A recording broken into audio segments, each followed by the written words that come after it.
What's good? What's good? That's right. Another live stream to barbecue at night. I don't got my lights on this side, so it's kind of like the night edition. You got a little lights here and there. So every once in a while, like in the daytime, it's pretty bright in here. It's night, so we're gonna kind of cruise. What up, Greg? My brother, my brother. He says, first, we in the building. Yeah, Wes is probably asleep right now. You could beat Wes. Wes, he's a daytime runner. What up, Brandon G? What's good, brother? What's good? Man, I slept real good today. I worked hard Friday, Saturday, so I slept pretty good today. And I tell everybody, man, if you're going to be out there driving, man, get it in. Get it in, man. A couple of people had really good Sundays, man. So I'm glad everybody that drove today actually got out there, did as well as they could for this weekend, because this is one of the last weekends before Christmas, man. And this is it. This is it. We're not going to have, this is our last weekend before Christmas. So, hey, what up, Dom? He says, what up for going live? You actually up? What's good? NGB, what's good? My man, Claudio. What up, Jamil? So hopefully everybody's out there, man. This is our last push. I tell everyone, just like the title said, this is fourth quarter revenue numbers right here, man. We running down to the wire right now. JTB, Glitch Dash, what's good? What's good, y'all? And we know Uber and Lyft, they're going to do everything they can do right now to push for those fourth quarter revenue numbers. They're screwing us all over. They're killing us right now. Man. Dante was good. So I was thinking of driving tonight, but I don't know if it's work. A few people did delivery today, and they did all right with delivery. I don't know how driving's doing today, but man. Tony Dre was good. Is it another dope video here? Not sponsored by Barfucks. Tonight, we're sponsored by Cool on That Shit Deliveries. I'm cool on that shit. That's what we sponsored by tonight, man. Hell yeah. We going out getting it in. Oh, today was slow, all cheap runs. You quit at 11 in the morning. Yeah. A few people, like I said, Sundays are kind of hit or miss. I know as far as grocery shopping goes, a lot of people, they're out there doing Instacart, Spark and things like that, getting some pretty good hits. But when it comes to rides, everybody's sleeping in from, partying all weekend. Sundays are always slow for rideshare for me. A lot of airport. So if you're good with airport runs, go for it. But man. So, yo, Jeep, I feel bad being up here in Seattle. Is always buzzing. Oh, man, you ain't got to feel bad. Hey, get that money when you can, brother. That's what it's all about. Stack that bank account up. Because right now, it's a lot of cities and states trying to get it together. Because we know what rideshare is pulling. I mean, a lot of people are doing articles about, what Uber's pulling right now. Lyft, with them pulling Lux. Like I said, this has been a screwy year. It's been a hard year to figure out. It's been a hard year to figure out for a lot of us. But here we are in December. We made it through. I know my revenue numbers are horrible for the end of the year. But I knew it was going to be like that because summer kind of threw me off. And then I just had, the car was down for about 8 days. I've been having, things popping up here and there at the house for projects. I knew I was going to have a bad fourth quarter. So, I'm going to start next year pretty good. I'm going to finish this year as strong as I can. And I know next year I'm just going to have to go like twice as hard. I'm going to have to go out there and get it, man. So I saw you with the hot dogs in your trunk with the full assortment of condiments on those. That's what I'm talking about. Hey, time to wake up. I should have had like some ketchup packets and everything on the side and a little sign on the top saying from 1985. That's the shit you be having back there. You be giving people, they'll order some goddamn Denny's and they end up getting like some goddamn IHOP silverware and everything. Like, hold up, where did we just order from? Everybody at the table got like different shit, Panda Express napkins and shit. Like, where did we just order from? Like, oh man, time to wake up delivered again. This smub. So we know we got hit. We got struck again by time to wake up. Everybody got mishmash condiments and shit. Everybody sitting around like, we got Whataburger ketchup. Motherfucking Chick-fil-A, goddamn mustard. Like, wait a minute, where did we just get all this shit from? We didn't order from all these places. Hey, you got struck by time to wake up. Man. Yeah, but like I said, man, I had a bad year, man. Bad year. But we knew it because, with Lux, us knowing that Lux was like, once April hit and we knew Lux was like coming off the platform, I think a lot of us kind of had a reality check. Was like, we about to have these expensive ass cars on base tiers and we're gonna have to do some serious cherry picking. I mean, everybody's AR tanked after that. And there was nothing else we could do about it. We got to drive as smart as we can. We got to make profits to take care of ourselves. I mean, we do this for a living. A lot of people think, well, you guys should be making what employees make. No, we don't make what employees make because employees don't drive their car 100,000 miles a year, 60, 70,000 miles a year. They drive their car to work and park it. So the depreciation on their cars is not what the depreciation is on our cars. We deserve money for driving our cars into the ground. Because any of us want to go trade our car in, like I said, we're gonna need $10,000-$15,000 cash just to trade this thing in. I mean, these things got high miles on it. These are not, the average commuter cars. So if we're not making that money, we're not getting that big cash injection of money, then this business is not going to work out well for us. A lot of people, like I said, gigs and shit, it creates poverty. This will create poverty if you don't do it right. What up, Nicole? You still awake? You still awake? It's like, hey, and this stuff will create poverty. If you're not smart with how you're doing gig work, I mean, you're going to end up putting yourself in a deeper hole thinking, well, I'm going to leave my W-2 and I'm going to do this full time. You don't know the expenses. You don't, and it's not your current expenses, because right now you're going to get hit, with gasoline. You're like, oh, I'm putting gas in every day, every other day. Okay, it hits me. Then you have to replace tires quicker. You're like, damn, I just replaced the tires. Yeah, most people replace tires maybe once or twice on their car during the life of them owning it. We could replace tires every year depending on what we hit, what we fuck up. So expenses start adding up. Now your water pump's going out. Now your alternator's going out. Now you got a door actuator. Now you got a vent actuator. A lot of shit can happen in rideshare. So if you ain't got the profits, this business is going to eat you up. It's going to keep you in poverty. And that's why I drive the way I drive. I mean, I quit taking that shit personal to the point where I'm thinking I'm leaving somebody stranded. And I'm like, oh shit, I don't want to leave this lady stranded. I'm like, you know what? It's not, I know this person probably ain't going to tip. And if they do tip, the apps ain't going to give it to me because they're known for stealing shit. So you got to chalk that shit up. What I see on the screen is what I'm going for. And hopefully I can get a tip after that and stuff like that. I'm looking for something real quick to pass time, get me from point A to point B. But in the meantime, I'm not going to bank on, I'm going to get a tip with it. No, probably not. Probably not. So we got to drive for profits out there. And like I said, we had a really rough year, a real rough year. And, driving this thing without Lux, shit. What up, Aaron? Yeah, driving this thing without Lux, it's been rugged. It's been rugged. Because with Lux, like I said, every route I was doing, I could do, 3-4 miles. I'm getting $18 to $20, $25 every time. Now, if I'm doing 2-3 miles, I'm getting $8-9. That's a $17 a ride variance right there in most cases. And in 17 rides, if I'm doing 100 a month, that's $1,700. Even if you do it a week, that's $1,700 in a week. If you're doing 100 rides a week of a variance, you could be $1,700 up. If you're like, man, I'm doing 100 rides a week. Hey, $17 a ride, it'll start eating on you after a while. And that's why a lot of us, we're seeing our revenues, not stacking up to what they were for the year. And I tell motherfuckers, don't let it get you down. We knew they were coming for it. We knew they were coming for us. We said it a long time ago. These apps don't give a shit about you. They'll be coming for you. They're coming for your money. They don't give a shit about your family. Now we got Waymos at the airport. They don't care about nobody's family. Ain't no driver out there can even say, well, these apps care about me because they put like a little gold trophy on my phone screen to say I'm a ace driver. I'm a star driver. They don't give a shit about you. That's just the app messing with you right there. If they really cared about all the families, millions and millions of drivers have invested our lives into this shit. We bought cars, fuel. We've adjusted our schedules, our childhood, our children's sports schedules and piano lesson schedule. We done worked our lives all the way around this gig shit. And in the end, all they keep doing is finding ways to rip us off and to steal from us. That's all they keep coming up with, is a new way to get money out of our pockets.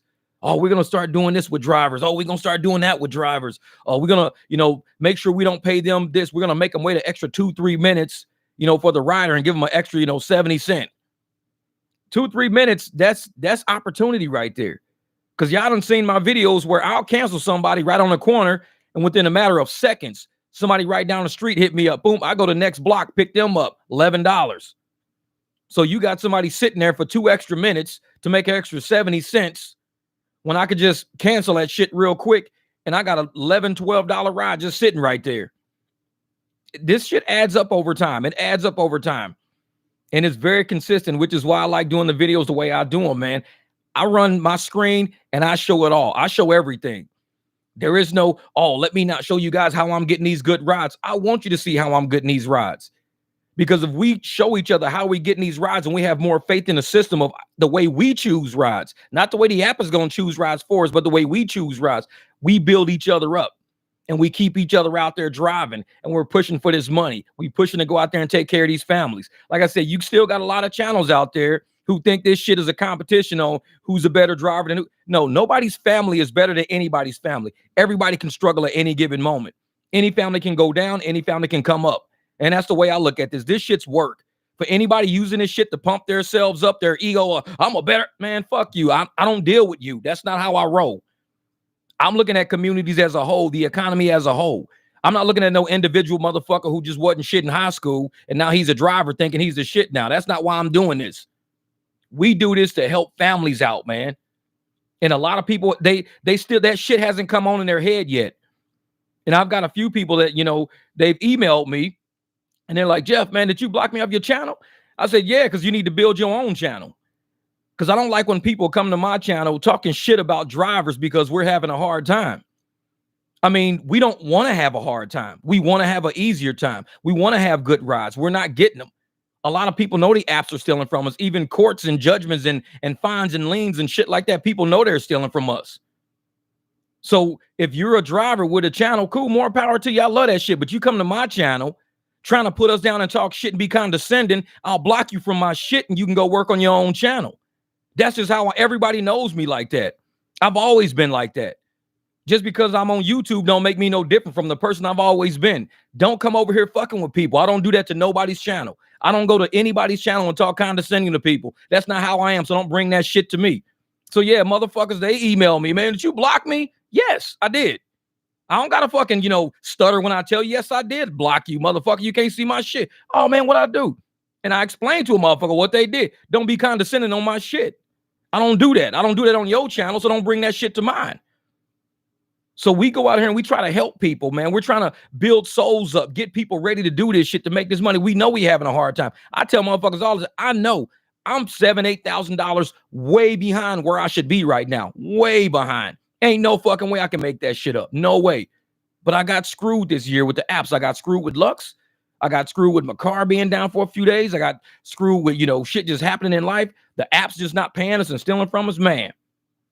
Yeah, man. Oh, hey, Rick, when these apps are making it harder and harder on us, what I do is I go and I build up my fellow driver next to me to say, hey, man, this is what we need to do, man. Let's try to do this shit. But you got some YouTubers who look at this as a chance to say, I knew I was the shit. I knew I was the best. I knew I was the greatest. Motherfucker, it could just be your market. It don't have necessarily have to be you being a good driver. You could be having a great day, a great week, could be your market. But to go talk down to other drivers, don't fuck with me like that because I wasn't built like that. I'll block you from my fucking shit and you can go work on your own channel. That's the joy about YouTube. You got your own shit to go work on. You don't got to be on mine. And if a motherfucker mad because they can come on mine and do that, no, you don't direct the narrative of my channel. This is my channel. I do the narrative on this channel. If I want to help build people up because we getting our asses kicked, that's what I'm going to do. You come over and try to kick a motherfucker when they down, I'm going to kick you the fuck up out my channel. That's just how I roll. If you don't like it, don't come to my fucking channel. It's easy. Just don't. Yeah, man, it's for self-promotion. Man, fuck that. Self-promotion. We all out here trying to help people. I promote success. If you're a successful person, please state that shit on my channel and help other people become successful. But if you're successful and you just want to come over here and put people down because we're having a hard time, this ain't the place. This ain't the place. Because where I'm from, if you come in the neighborhood bragging about how nice your jacket is and everybody else's jacket is fucked up and you got a brand new jacket, your jacket is the shit, cost you $250, you the shit, we take that motherfucking jacket. You go home with no motherfucking jacket on. Where I'm from, you go home with a fucking t-shirt on where I'm from. Your mom be like, where's your jacket at? I was at the park bragging about it, talking shit, telling everybody else how my jacket was nice. Motherfuckers took my jacket, punched me in the fucking face and took my, that's where I'm from. That shit ain't no fucking movie. That's really where I'm from. So I never grew up being that way. When you have nice shit, you help other people get nice shit. So we all got nice shit. Because I don't want nobody taking from me. Like I said, I give, when I'm declining rides and kicking rides out, I'm giving that to other drivers. Because somebody else might want that money. Somebody else say, hey, man, I'll take that $24 ride here because I can't use it. Man, I'll take that $36 ride here because I can't use it. I'm looking for an $11 ride. Shit, that's what I'm looking for. So I kick rides out all the time to help feed other drivers in the region. I don't mind doing that shit. Some people, man, Jamil, what do you say, Jeff, off channel? I mean, your channel is family channel. We need to have the Flintstones on times to let them know we make money in the rock piles. Real shit, man. And I tell people, man, we're out here to help people. We not out here to fucking promote, how great we are against everybody else out there. We don't do that. We've never been that way, ever been that way on this channel. And I think people see the channel growing, and they see the the numbers, and they see the views, and they see the streams, and they see all this shit going, the amount of videos I'm kicking out all the time when I'm not driving. They see it and they go, well, I'm gonna go over here to this fucking channel then. Cool, come over. I mean, it's a barbecue. You're welcome. Come on in. But if you bring that bullshit over here, we got to dismiss you from the barbecue, man. I just, like I said, I keep it 100. I don't do that shit to nobody else's channel. So when you're on my channel, think to yourself, does Jeff do this on my channel? No, then I can't do it on his. It's respect, giving respect back. Because if I see you doing shit on other people's channel, for one thing, I know, okay, I'm not going to fuck with that person. Because a lot of people, I've seen how condescending they are when they're jumping around in all these gig channels. The way they talk and try to talk themselves up while they're putting people down. And we all come from, you are not a higher up person just because you push the people down around you. That's an illusion. You're no higher up. All you're doing is pushing the people down around you, but you stagnant. You in the same fucking spot. So you can't push people down and say, hey, I'm higher up. No, you in the same spot. You're just pushing people down. That's all. It's an illusion. Yeah, this is the barbecue. Some smoked oxtails, goddammit. It's like, man, Solomon, that's what's up, man. They love you like an older brother. You speak the truth, and I learned a lot from your broadcast. Thank you. Oh, thank you, brother. I appreciate that, man. Because I try to radiate that type of energy when I'm out here, man. Because I know, don't nobody wake up and want to have a shitty day. Nobody I know wakes up and says, man, I cannot wait to have a shitty day. So why do I want to wake up and give somebody a shitty day? People wake up and the first thing they do on either YouTube or Facebook or Instagram, they like to wake up and fuck with people to see if they can push people buttons to fuck with people. That's what they do. And I tell motherfucker like this, I'm too old for that shit. You fuck with me, I know this is just the internet. Real life is out there. So I deal with real life more than I deal with the internet. I'm on the internet, but I still deal with real life. If there's something I don't like on the internet, I don't gravitate to it. If there's a channel I don't like, I don't go to it. Why do I need to go to it? Hey, man, I need you to stop cussing so much, and I need you to stop doing this on your channel. Man, shut the fuck up and get off my channel. If this is not for you, scroll past it. It's that damn easy. It's just like declining rides. It's that easy. If you don't want it, just kick it out. You don't got to deal with it. But there's so many people out there that still don't understand that every channel is not created specifically for them. You got to get in where you fit in. If there's channels you don't fit into, don't fuck with it. It's that easy. You don't got to be on it. Just don't fuck with it. Go to another channel that you might fit in. But there's so many different, people who think every gig channel has to carbon copy the next gig. Because I like the way this channel is set up. Can you make your channel like that channel? No, I don't. If you like that channel, go to that channel. I don't do that shit. I don't copy nobody's shit. And it's funny because, like I said, when I first started my channel, everything, what up, Mike? I'm out here fucking, laughing, cracking up, joking, just being me, acting like I'm at the barbecue, kicking back, cussing it.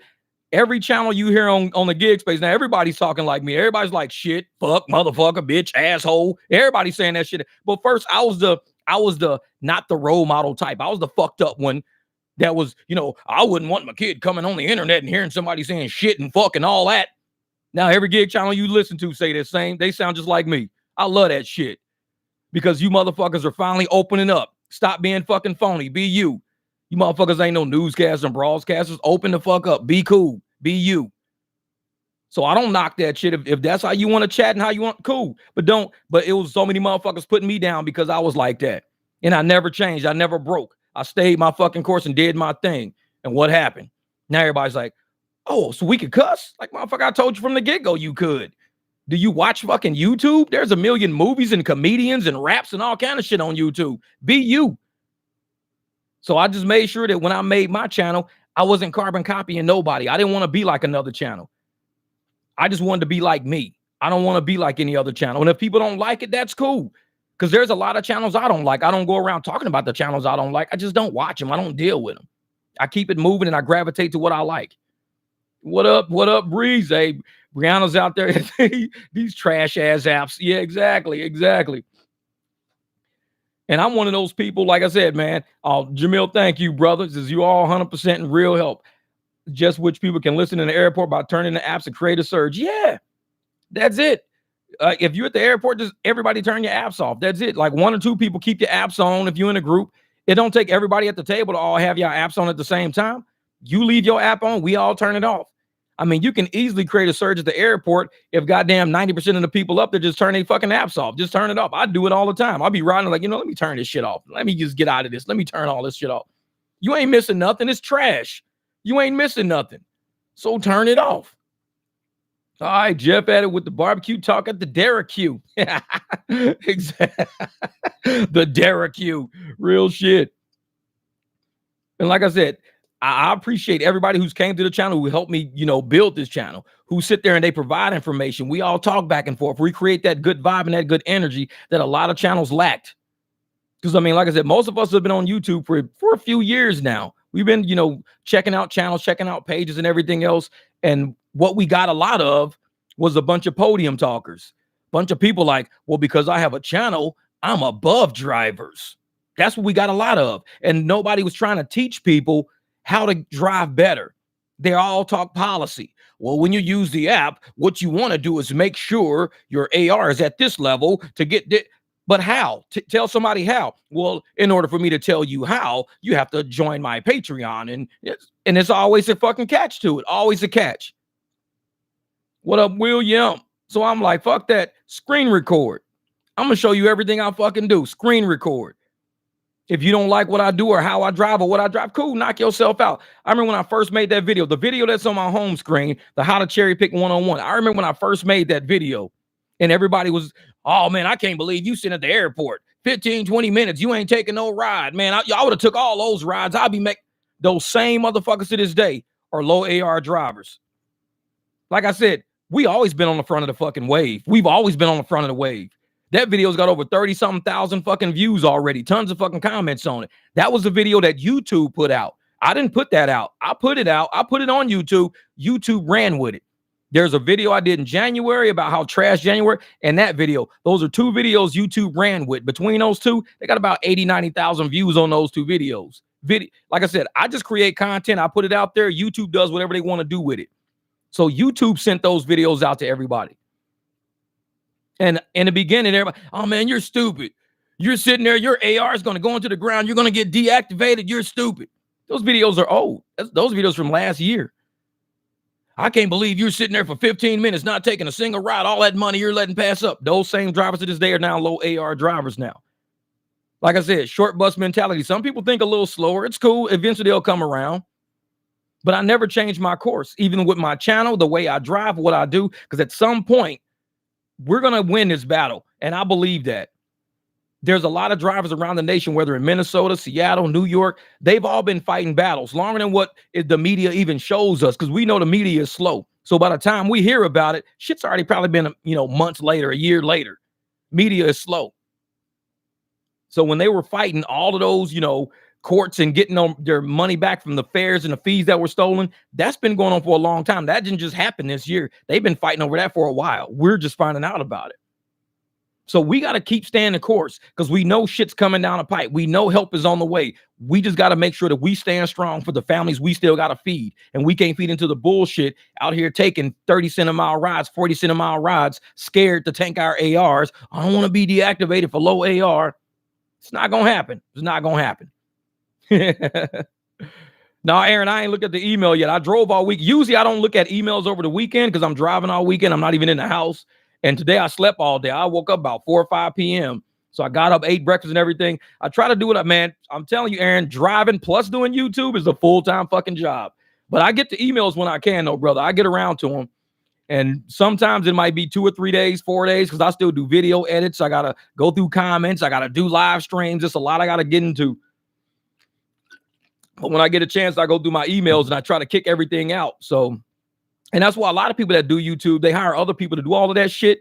I don't do that because I like doing the things in the spirit of what I do. And a lot of times when you get those canned responses, those scripts and shit you got to read and stuff like that, that's not my soul. I don't like that. I like coming from the soul when I'm talking to people. I like keeping it 100 when I talk to people. I don't want to have to be told how to talk. Like, make sure you read this script when you tell people, read this script. And it's like, no, I'm not reading that shit. No. It's like, I'm just going to talk straight up to people. And that's how I've always been on my channel. That's right, Brianna. I appreciate that. I appreciate it. He's a real man out here. Hey, I'll be out here getting it. Shit, if I ain't on YouTube, that motherfucking hood is open on one of my cars and I'm taking a part off, putting a part back on. I stay going. I'm telling you, I do internet as much as I can, but I know a lot of time real life out that door happens and you got to be ready to attack that shit. And so, like, if I ain't out there trying to make money, I'm trying to keep these cars running right so I can make the money. Always doing shit, always doing shit. And it's like when I first started this channel, I wanted to be that, that one that was willing to help. Because like I said, I got a ton of repair videos on my channel, ton of repair videos, because I always wanted to be that guy willing for somebody who's like down and out to say, man, I don't have fucking 2Gs to fucking fix this shit. You know what? Check out this video. It might be a lot easier than what you think it is. It might take you a day, but you don't make $2,000 in a day. So why would you spend $2,000 in a day trying to get this shit fixed? Do it yourself. Save yourself 2Gs that day. You just made $2,000 a day by doing it yourself. Otherwise, you would have spent what you would have took you 2-3 weeks to fucking make. And when you're spending all your income on shop fees and repairs and all this, those are all profits are chewed up. You may not have another chance to get those profits back because we know the apps are fucking with us. The barbecue is 20-0 below ARs. Exactly. I think I'm at like 13% right now, man. I was fucking going downhill fast. I was all the way down to 10% and I started climbing back up because I was like, cancel that, cancel that. Yeah, but if we're using all of our profits, not for life, not to make a living on it, pay mortgage and pay bills and pay everything we got to pay. I mean, what's the point of us doing rideshare? We're all going to eventually end up back at a W-2 because we got involved in a business that we didn't know the aspect of. This is a business, no matter how people look at it. A lot of people think it's just some shit to stay busy with. Oh, I just want to wake up and just turn my app on and just drive for the next 12 hours. You may be fucking up a lot of opportunity out there by doing it that way. Because I don't want to be out there for 12 hours. There's a lot of risk involved in putting your car on the road for 12 hours a day. It's a lot of risk involved, a lot of insurance, issues and shit you might deal with because you always, having claims on tires and dents and accidents and windows and shit. It's a lot of time. So what I do is I'll say, if I'm not driving, if I'm not making money, this car is parked in somebody's parking lot. It ain't moving nowhere. I'm saving gas, time, and most important, I'm saving risk. This car is not moving. Uber don't cover risk. If you don't have a ride logged, you're not going to be covered by insurance. You might not even be covered by your own damn insurance for all you know. You just never know. So I'm not going to be out here driving these streets, cruising and just listening to me. No. Because Uber, the first thing Uber going to say is, well, you weren't driving it to anybody or from anybody, so we ain't got to cover you. Your insurance might be like, well, we saw that you were logged on to the app. You just never know what the hell might happen. So you park that shit. Take away the risk. Park it for a while. And that'll save you money in the long run. Because when I first did that video that's on my homepage, a lot of people didn't like how it was set up. They didn't like that at all. And somehow that's the way that we have life right now. That video was kind of done before its time. And that was one of the first videos I did like that, sitting on a surge at the airport. That's when I was doing something north and I got caught at the airport with a $12 surge. So I was sitting at the airport. But it's like, man, say I'm here for the 7-hour stream. Shit, I don't know, man. I slept all day. I got to get up and get some shit done. I just wanted, I love chopping it up with people, man. So I jump online real quick, chop it up with everybody. Yeah, but that video was kind of before its time because a lot of people, when I first started it, they were new to the fact that you can decline shit and it not get you deactivated. A lot of people were new to that. It was a lot of fear involved when that video came out. Because whenever you do something different, whenever you pioneer and do something first, even when I started my videos, oh man, you cuss too much. You're just, whenever you're a pioneer or something, you're gonna rub a lot of motherfuckers the wrong way because they're not used to it. They're gonna call it strange. It's uncommon. It's crazy.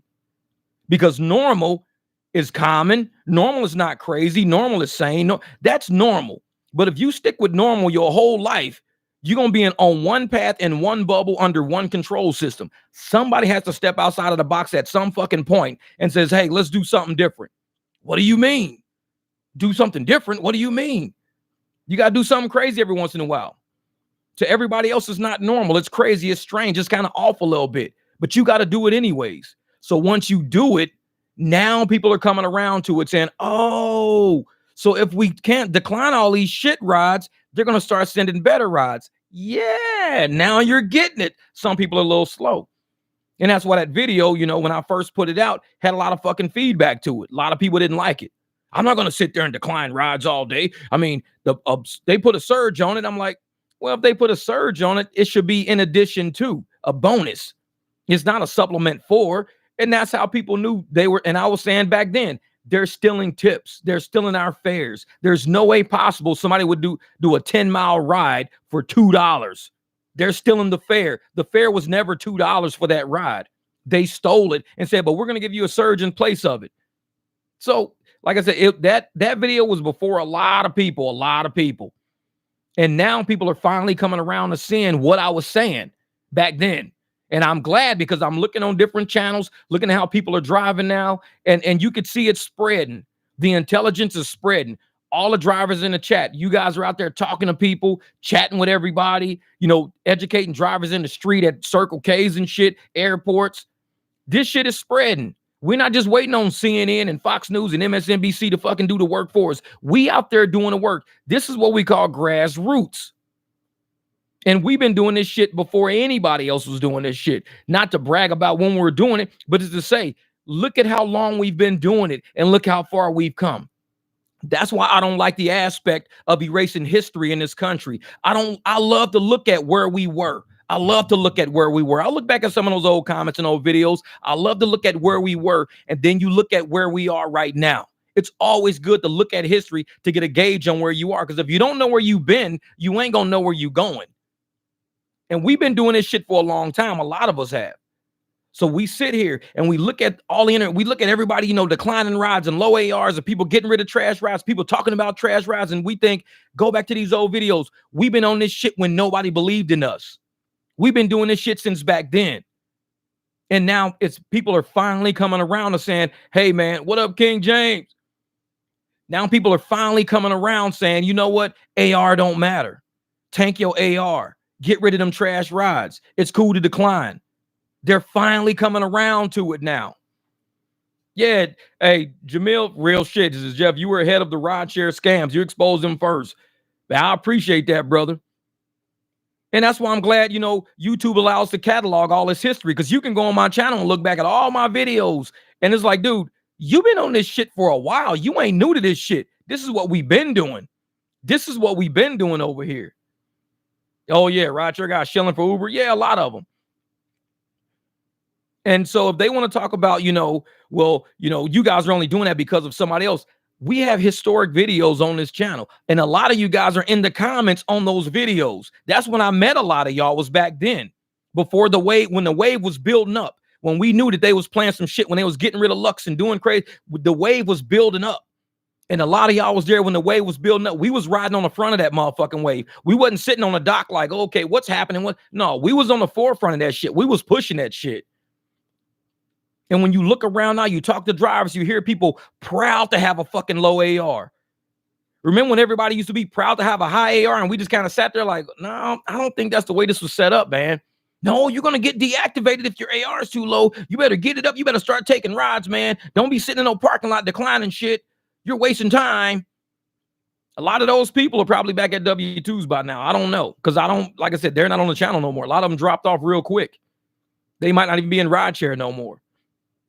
Or maybe they're still in rideshare, but they feel bad that it took them so long to fucking catch up to what was really going on. Like I said, there's a narrative. There's an underground narrative out there. And I'm glad that the big publications now, the professors and all this stuff at Harvard and all these colleges and shit like that are now doing these big, financial breakdowns of Uber and Lyft and everything. They're doing it right now in December of 2023, November 2023. We was doing this shit last year. Like I said, we were on the front of the fucking wave. A lot of people on this channel were on the front of the wave. And now we're looking at the repercussions. We're looking at how all of our energy was going out there. How talking to drivers, word getting out, people whispering under the fucking, isn't it? Now we're starting to see the effects of what we were doing. Because just today, like I said, you can plant the seed today, but you ain't going to harvest that fruit today.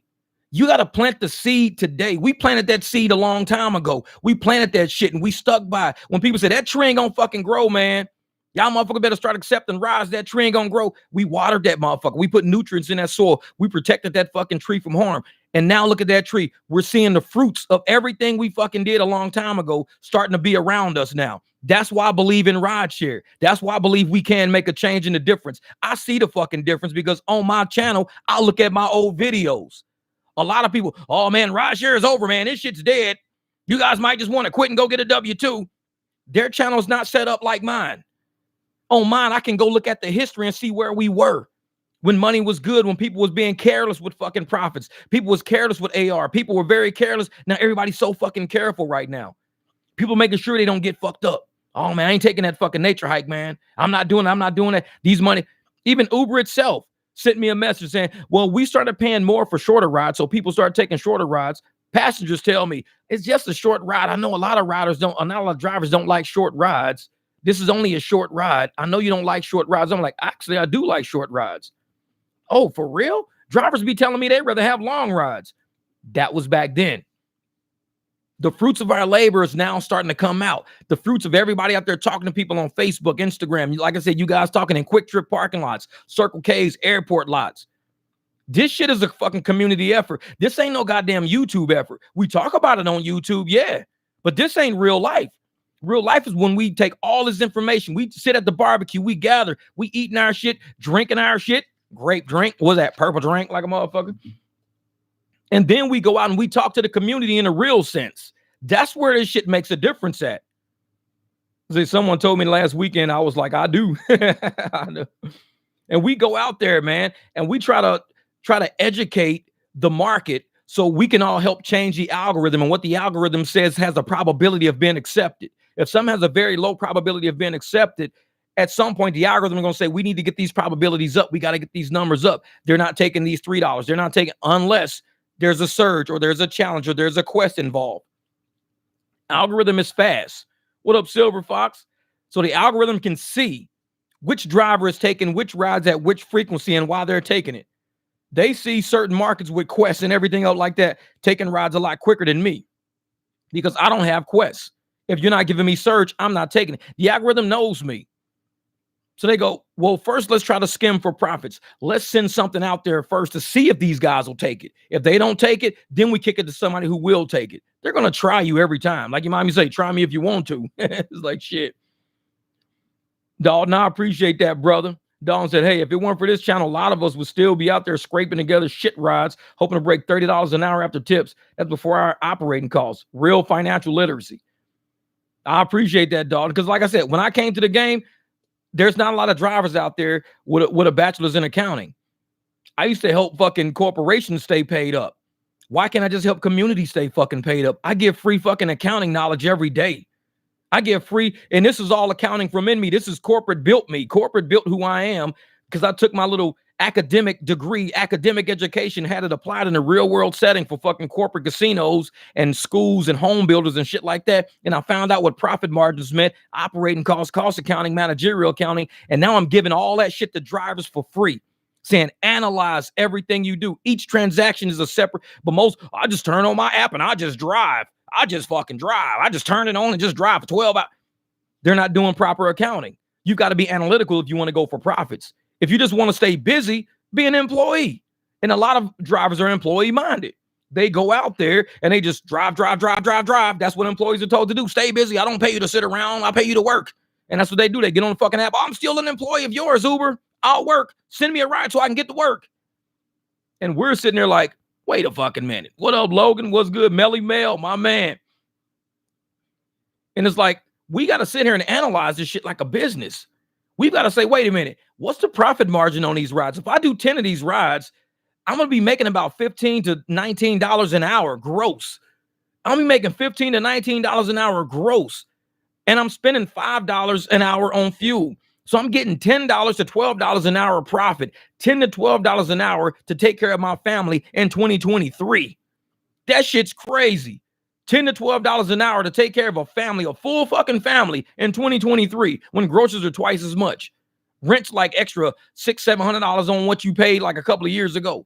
And you're going down in fucking income because you're not using your brain. That's why I'm like, hey, this is an accounting problem. It's an accounting problem. And a lot of drivers have an accounting problem, which is why they can't seem to get their business going right. And I even said when I used to make my videos, everybody won't succeed in rideshare. Everybody won't, because everybody's not willing to analyze what they're doing. Some people just want to stay busy. Those are your employee-minded drivers. They just want to stay busy. They're looking at the gross, not the net. You can go out and make $2,000 a week, but if it's costing you $500 for the car, $300 for the fucking fuel, you're already minus $800. So you had $1,200. So you're working 80 hours to do a gross net of $1,200 after 80 hours. You're doing a gross net. That's not even $20 an hour, gross net profit. Now, when you start analyzing the net profit, that's when you start including, your depreciation on your car, future, you're building up the future wear and tear on your parts and everything, because every part has a life. If you buy alternator for $120 and you say, okay, for 12 months, this is an average cost of $10 a month for this alternator. So I'm going to spread this alternator out over 1 year. So extra $10 a month for this alternator, instead of taking a $120 hit right now, say for my 120, I'm going to do $10 a month is what this alternator is costing me. And you keep that shit on your log, $10 a month for my alternator, because you're slowly wearing it out as you're driving it.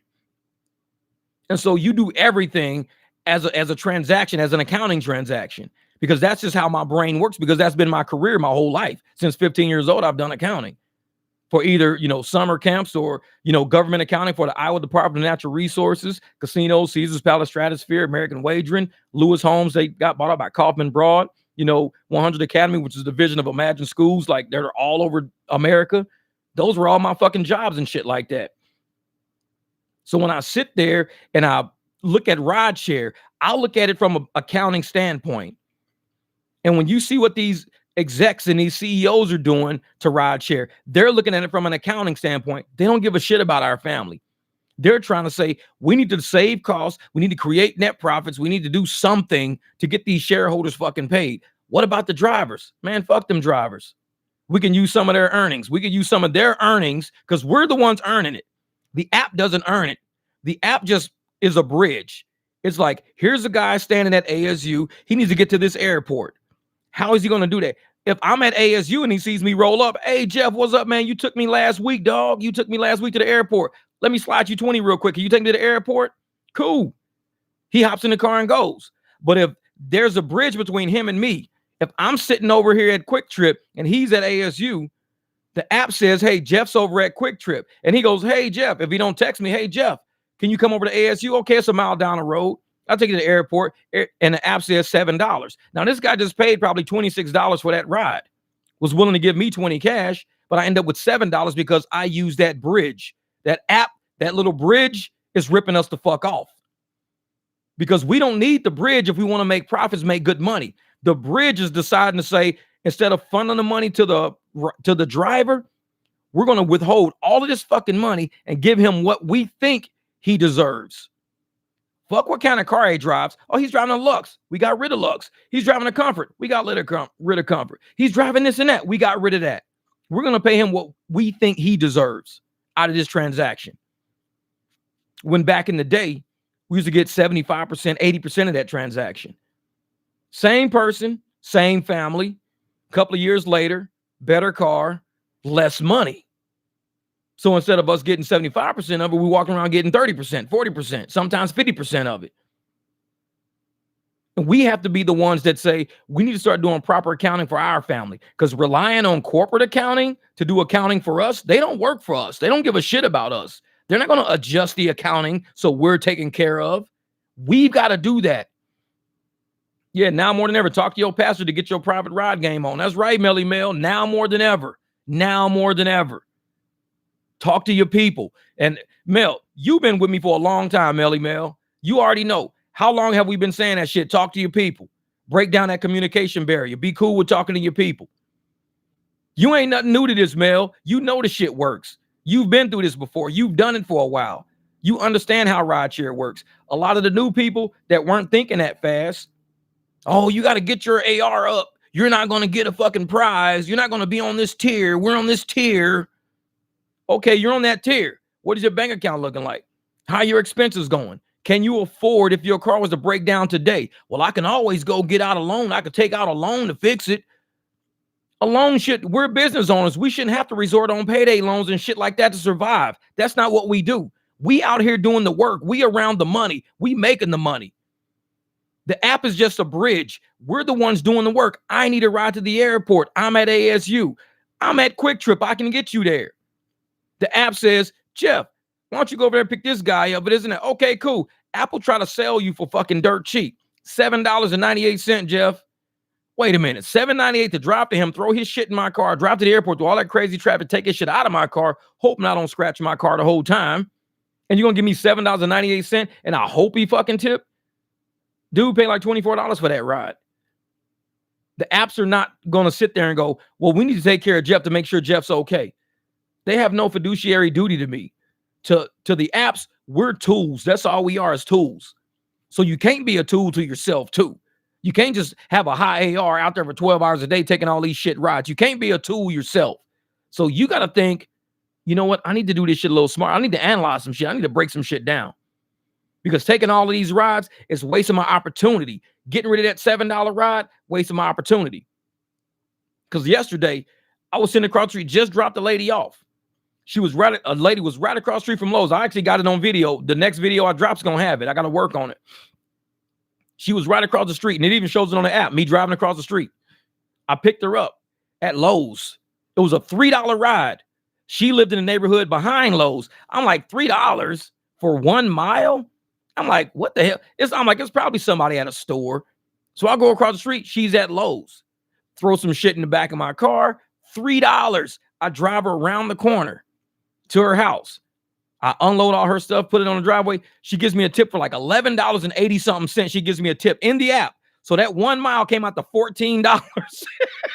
But it's like, sometimes you do shit like that because you just know, like, I'm right across the street. Like I said, I got it out. It's going to be on my next video. The story I just told you is going to have the numbers and all that shit on the next video. $3 ride right across the street from me. I picked her up, threw all the shit in the back of the car, went around behind Lowe's, dropped her off at her house. She gave me $11 and like 80-something tip. I was driving off and I saw it pop up. I was like, wait a minute, was that I went through the screen, sure enough. I bet she probably gave me 15 and the app took some of that shit.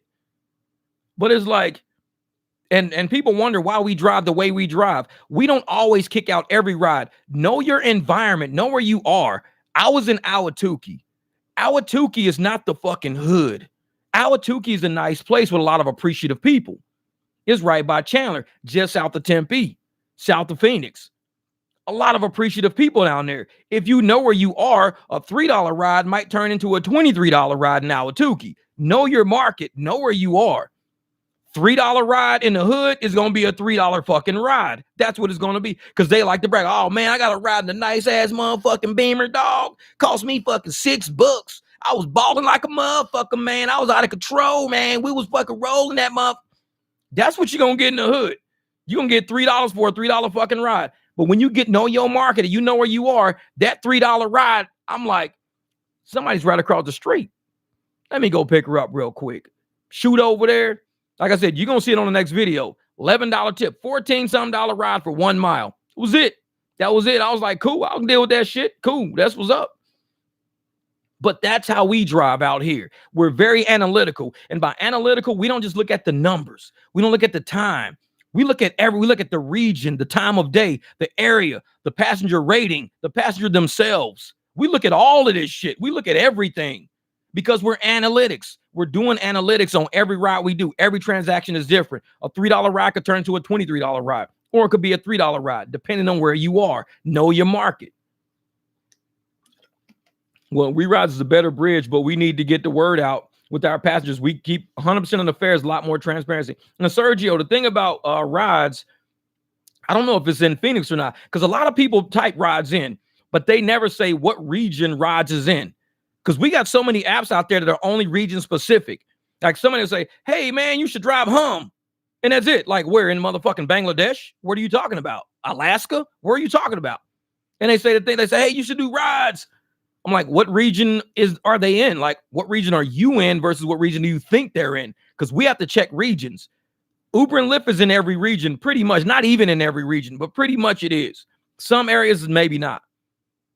But once we start realizing where these apps are located, instead of saying something like WeRides, say WeRides Phoenix, WeRides Seattle, WRides Denver. We should say names like where it is so people can have an idea. Because without an idea, to us, is just a word. That's it. Like, I want to know, where is this app located? Or excuse me, where is the app able to go? Like, where can we use this app? Because a lot of these apps, I might say, hey, man, do Uber. It's okay, cool, I'll download it. Hey, man, do Hum. We don't have that in our city, man. I looked it up and So we got to say that shit, man. Hey, what Andre say? Hey, man, I saw you on Saturday morning around 5 a.m. near 24th Street, McDowell. You took the 202 freeway. That's funny time to wake up. Yeah. Hey, man. Hey, I think I was probably headed like either back from dropping somebody off north of the airport. And I like I said, it's on that video that I just put out this morning. That was my Saturday. So you probably saw me right when I was wrapping the video up because I think I ended the video around about 5 or 6 in the morning. And I remember being in that area because, like I said, they had a surge down Van Buren, Washington, all down in that area. So I was kind of cruising to go downtown to see if I could bring somebody back to the airport. Did a couple of drops where I dropped people off at work and shit like that. And it was down like McDowell, 24th area. I dropped this guy off. He worked over there at the hospital that sits over on Roosevelt. So I dropped him off over on Roosevelt. So that's why you saw me over there because I just dropped him off and I was working my way back around to get to the 202. And I was headed back to Tempe to see if I can grab a ride or grab somebody to the airport. I remember that time. I was out rolling, man. But yep, shit, man. That little beamer, I'll be out getting it, boy. Like I said, and it's funny because a lot of us out there, we see each other at different, quick trips and Circle K's and shit like that. And I'm glad we're like that. I'm really glad we're like that. We're more like family versus competitors. And when I first got in the rideshare, everybody was a competitor. They hated seeing another car out. Oh shit, I see drivers out. This is fucking crazy, man. I see drivers out. I better hurry up and get this money. And we're the type of drivers that are saying, no, we don't want that ride. You can have that money. Oh, $43? Oh, you can have that $43. $19. Oh, you can have that 19. $26. You can have that. $11. I'll take the $11. It's like we throw money out there all the time for drivers. So we don't care. And everybody is like, as long as the trip is made for you, because every trip that comes to our phone, we already know that shit ain't gonna be made for us. We know it ain't that. So we got to sit there and say, this is not going toward the direction I want to go. I'm going east. I want to go east. Then they got to give you a ride going all the fucking way back west. It's like, nope, that's for another driver that's going west. Because some driver wants to go west. That's his gas money. I'm going that way. So I kind of run that shit like in my head. Like I know where I'm going. I know where I want to be. In order to change me, you better make the money real good or else I'm going to keep going to where I'm going. If the money's not good, I'm not turning. Now, if you give me $40 for 6 miles going backwards, oh, I'm taking that shit. I'll go west. Hell yeah. Because now it's worth it now. But everything to the west, it was no surge. All the surge to the east, so I was headed east. What Jamil say? Jamil said, hey, we're learning, analyze the shit that they put on the phone real quick, man. If you can analyze it and reject it, it's going to be a bad offer. Yeah. And that's what it is, man. This is all analytics. And I'm glad, like a lot of us that have been on this channel and rocking with this channel and the energy on this channel, the understanding and comprehension on this channel, a lot of people ain't there yet. Because and this is the thing, I used to say that shit when we were young, like 3-year-olds. 3-year-olds think like this. This is how a 3-year-old kid would think. If I walk up to a 3-year-old kid, hey, how old do you think I am, little 3-year-old kid? How old do you think I am? They'll go, 7. Because 3-year-olds think everybody's in relation to them. 3-year-olds always think people are like, hey, how tall do you think I am? 100 feet? They don't know. So when I see some drivers out there that be, oh man, y'all wasting y'all time declining, they think to me like 3-year-olds. They really think every region is like their region. Like they think every region is good and everybody can have 100% AR, 80% AR and do amazing, 75% AR and do amazing. They think that. And I'm like, you don't know everybody's fucking region to be on here making that fucking, comment. Oh man, you guys are stupid. You guys are rejecting some good rides. Every market's not like yours. You don't know our market. We can have some banging days, banging nights. We can knock out 500 a night. I've done it before. We can knock out 250. We can fucking get $16. I've done $16 in a night before. Our markets are sometimes very chaotic like that.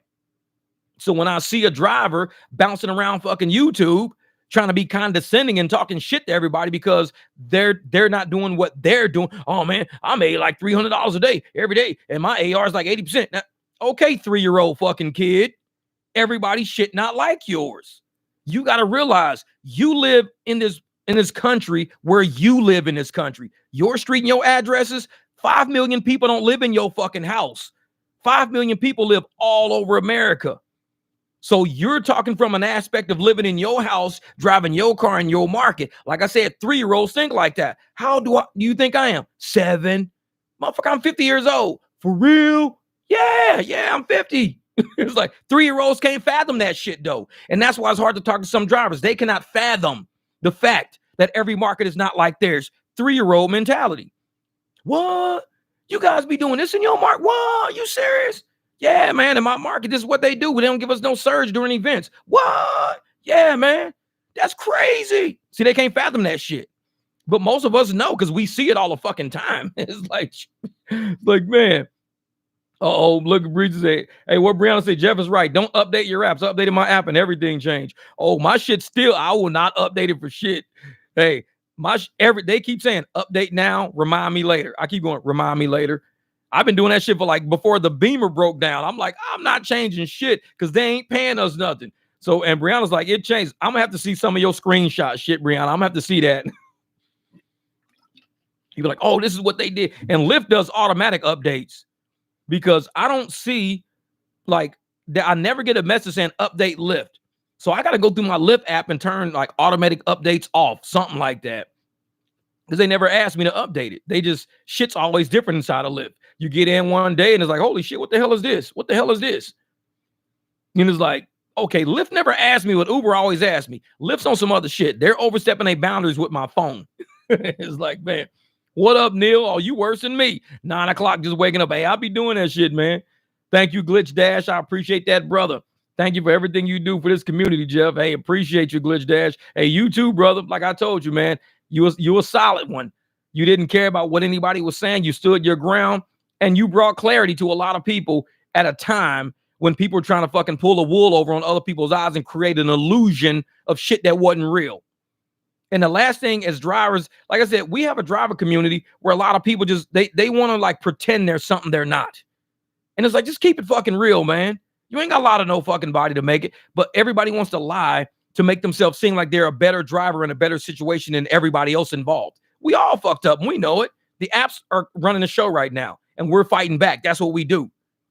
But man, what Mel say, the channel has the best mathematicians in the rideshare business. Real shit. We know low AR equals higher profits. That's an equation you need to remember. Low AR equals higher profits, man. And like I said, Glitch, you came in at a time and you exposed a bunch of people because as channels get bigger, you will realize as channels get bigger, people get faker. I'm one of the only channels that said, I don't give a fuck what you think. I tell motherfuckers don't sub my shit because I keep it 100. I don't like everybody. I don't.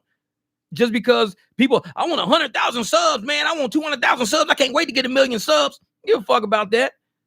It's like, I give a fuck about how's your family doing? You motherfuckers being okay out there? Y'all taking care of yourselves out there? My channel subs are not the most important thing on planet fucking Earth. My friends not having a furniture thrown on the fucking curb is the most important thing on Earth to me. So that's what I talk about all the time. The shit that's important to me. I don't talk about the shit that's not important. But you got raggedy motherfuckers. Oh, I'm gonna unsub you. I don't even fucking know you. It's like, so? It's like, what the fuck am I supposed to? Please do. I don't even fucking know you. It's like, I hope your family does well, whether you sub me or not. Your family's still going to either do well or not. So the subs ain't, that shit don't make a fucking difference. But as channels get bigger, people get fucking faker. And you expose that shit. People were building channels based on an illusion of who they were. I'm this, I'm the most amazing. I make the most. I'm the best expert. I'm the tips and the tricks leader. It's like, motherfucker, I just say I'm the realest. Motherfucker, I make $16 a fucking day and I'll tell you how. I got fucked. That's how. It's like, I'm just the realest. I don't give a shit about nothing else. Because when the facade falls, people have to explain who they are and why they did it and why they're like that. And it's usually a gimmick behind it. Oh, well, I had to do that because we were trying to do this and trying to do that. Why don't you just try to be real, motherfucker? Fuck trying to do everything. Let life take its course. Let reality take its course. That's all you got to do. The chips will fall where they may. Just let life, just let shit happen. If my motherfucking BMW's leaking, I'm going to say, yeah, man, my BMW's leaking some coolant in my driveway. Fake motherfuckers. My BMW is the most reliable car ever. It's never fucking leaked ever. It never will leak. It's more reliable than a fucking Toyota and a Honda. The meantime, they're up under that motherfucker with cat litter trying to soak shit up. But yet they're on the internet talking, oh, my BMW is the best car on the fucking market. It's the most amazing. Fuck that. It's got gaskets and O-rings. The shit leaks every once in a while. You just replace the fucking gasket or O-ring. Now it's not leaking. It's that simple. But it's people, like I said, when people want to create an illusion of who they are, not a reality of who they are, they're going to start throwing you some bullshit as if they can't do no wrong. They're perfect. They're above every fucking thing else out there. You know, you guys should look up to me, motherfucker. Look up to me. Fuck that. We sit at the table looking at each other like this, like back and forth. You ain't got to look up to me. Shit, I'm looking at you. You looking at me. We having a conversation. This is the fucking barbecue shit. Pass the sauce. Motherfuckers like, there is no, trying to, oh my God, you're like, and I remember when there was a few channels, oh man, you're like the model. I think those talking about Pedro. Oh, you're like a role model for channels, Pedro. You're a role model, which is cool because that helps. That helps. And, a lot of times when you got people that want to be more like you and they want to create their content to kind of be like your content, that kind of gives you a little boost. It's like, hey, I must be doing something right. I got people that want to be like me. Nobody wanted to be like me when I started my channel. People were telling me not to be how I was. You need to stop fucking cussing. You need to be more professional. How many times do you motherfuckers say, you need to be more professional? You don't sound like a professional. You're just not professional. Thank you, Aaron. I appreciate that, brother. First super chat, $5. First super chat. Hey, glad to welcome you to the super chat fam, my brother. Glad to welcome you, my man. Yeah, Pedro trash can stinky uncle. Spencer Fred is mad. You're rooting from this channel. I didn't remove somebody else blocked his ass. I don't know. Yeah, but when I started this channel, what everybody was, oh man, nobody wanted to be like me. Nobody wanted to be like me. Oh, you're not professional enough. People comment, I can't watch you. I can't listen to you. You ain't professional. You cuss too much. Nobody wanted to be like, now listen to all these other channels. Trust me. Listen to their most recent videos. You're going to hear them fucking shit, bullshit, motherfuckers. All of them saying that shit now. I be cracking the fuck up. I'm like, these are all the motherfuckers that were telling me they didn't want to be like that. No, fuck that, man. We don't like your content. Don't come to my channel. I don't want that cussing in my videos. That shit doesn't sound professional. Like I said, you ain't got to say you want to be like me. I see you motherfuckers. Like that lady said, I see you motherfucker. That's why I got that in my videos. When I saw that shit on TV, I said, I'm recording that clip because that shit's funny as a motherfucker. I see you motherfucker. It's like, I ain't got to say shit. We hear, we see. We're a very alert and aware fucking community. We're business people. We pay attention to shit, numbers, locations, regions, words, sounds, what we seeing around us. So like I said, when motherfuckers, oh, Pedro, you're amazing. I want my channel to be just like yours. I'm trying to, and everybody's like, gravitate. That's cool, because it makes you feel good. That's cool. I'm glad. And he changes up his content. He does his thing. And then, cool. Knock yourself out. He's got a bunch of little minions around and shit. We're going to be like Pedro when we grow up. Cool. Knock yourself the fuck out. I mean, it makes him feel better. That's cool. In the meantime, motherfuckers, Jeff, motherfucker, he wants to sit at the cool table. He wants to be with us. He wants to be like us. I'm like, the fuck I do? You motherfuckers now, all y'all sound like me. I told y'all, I don't give a fuck about y'all table. I told y'all I'm going to do what I do. And I'm going to enjoy doing it that way. And guess what? Now all those motherfuckers sound like me now. Ain't that some funny shit? Everybody saying that I want to be with them. Oh, he wants to be with our group. He wants to hang with us. He wants to be like us. I ain't like none of you motherfuckers. I always been like this, been rocking like this, been rolling like this. And it's funny that now all y'all channels starting to sound like mine. So who's trying to sit at whose table? Because I sure the fuck ain't got up from my chair yet. I ain't walked to y'all table. You motherfuckers come and sit. Is this seat taken? Can I sit here? Can I sound like you? You sure the fuck can. Take the seat. You cool. You can sit here. Appreciate it, dog. Appreciate it. Exactly. The smallest fucking channel out here. The smallest one out here. And I didn't bend for no fucking body. Just like all these drivers. I tell you, I don't bend for these fucking apps. Fuck these people. If you need money and you got to make money, get out there and make it. Don't let them scare you. Oh, if you don't take the next order, we're not going to tell you where this delivery is going to be picked up or dropped off. Then fuck them deliveries. Turn deliveries off. I'll just do rideshare for a while. When you need that food delivered, hook me up. Pedro's favorite cheese is Aslago. Time to wake up is silly, man. That's funny shit. Man, if they don't like it, they can get to step and real shit, man. Mel, and that's what I tell folks, man. I never started my channel for people to like me. Like I said, when I'm doing repairs on my Jeep, repairs on a BMW, I'm not doing it so people like me. No, I do it to help motherfuckers in the jam. You ain't gotta like me, but your Jeep is gonna be running like a motherfucker because I'm gonna help you get that alternator on. I'm gonna help you fix the window switch. I'm gonna help you do this and that. You ain't gotta like me. Same with rideshare. A lot of motherfuckers don't like me. But I'm like, but if you do what we say in these videos, trust me, you're gonna help out the rideshare community. Give a fuck if you like me or not. You hurting the community when you doing shit rides all the time because you keeping those rides on the algorithm. You keeping them on the app. You're making the app think, oh, we're doing amazing. We got these desperate ass drivers driving this. So I don't give a fuck if you like me or not. I never got in this for people to like me. I got in this shit to help people. I'm doing accounting to help people. I don't say, hey, I'm going to do accounting so you guys will like me. Give a fuck if motherfuckers like me or not. Like what did Pac say? I'd rather be feared than loved. That's what Tupac said. I'd rather be feared than loved. And it's because it's not about fear. It's about a respect. When we was little, I was scared of my mom. I love my mom, but I was more scared of her than I loved her. Now that I'm older, I love her more than I'm scared of her. But she helped raise me because I feared her more than I loved her back then. I was scared, oh, don't tell my mama, man. Please don't tell me. Don't call my mama. Please don't. But as you got older, you love your mom more than you fear her. So I tell motherfuckers, fear, you got to have a healthy fear for your parents. If you don't have a healthy fear for your fucking parents, guess what? You don't have no respect for them. You're going to walk over them. You're going to talk shit and cuss them out and do crazy because you don't have a healthy fear for your parents. I had a healthy fear for my parents. And I grew up to love them even more because of that. My son's the same way. They got a healthy fear for me. They don't fuck with me like that because they know I'll go the fuck off. They know how I am. But they love me. The older they get, the more they love me. They understand who I am and how I am and why I'm this way.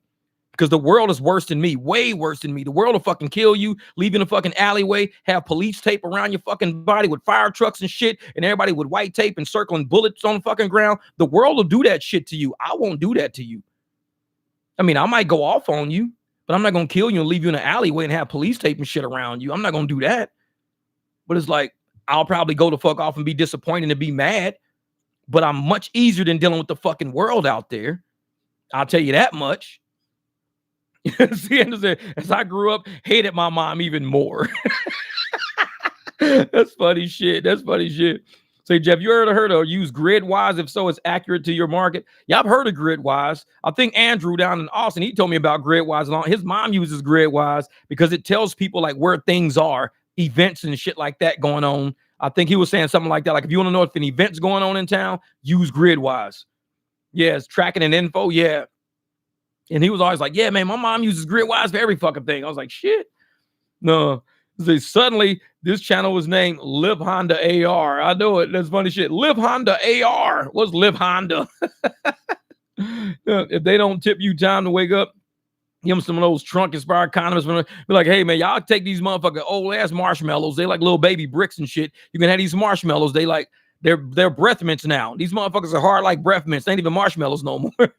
These breath mints don't taste like nothing because they're old ass marshmallows. Like motherfucker, eat that shit. You didn't tip me. Those are for you. No.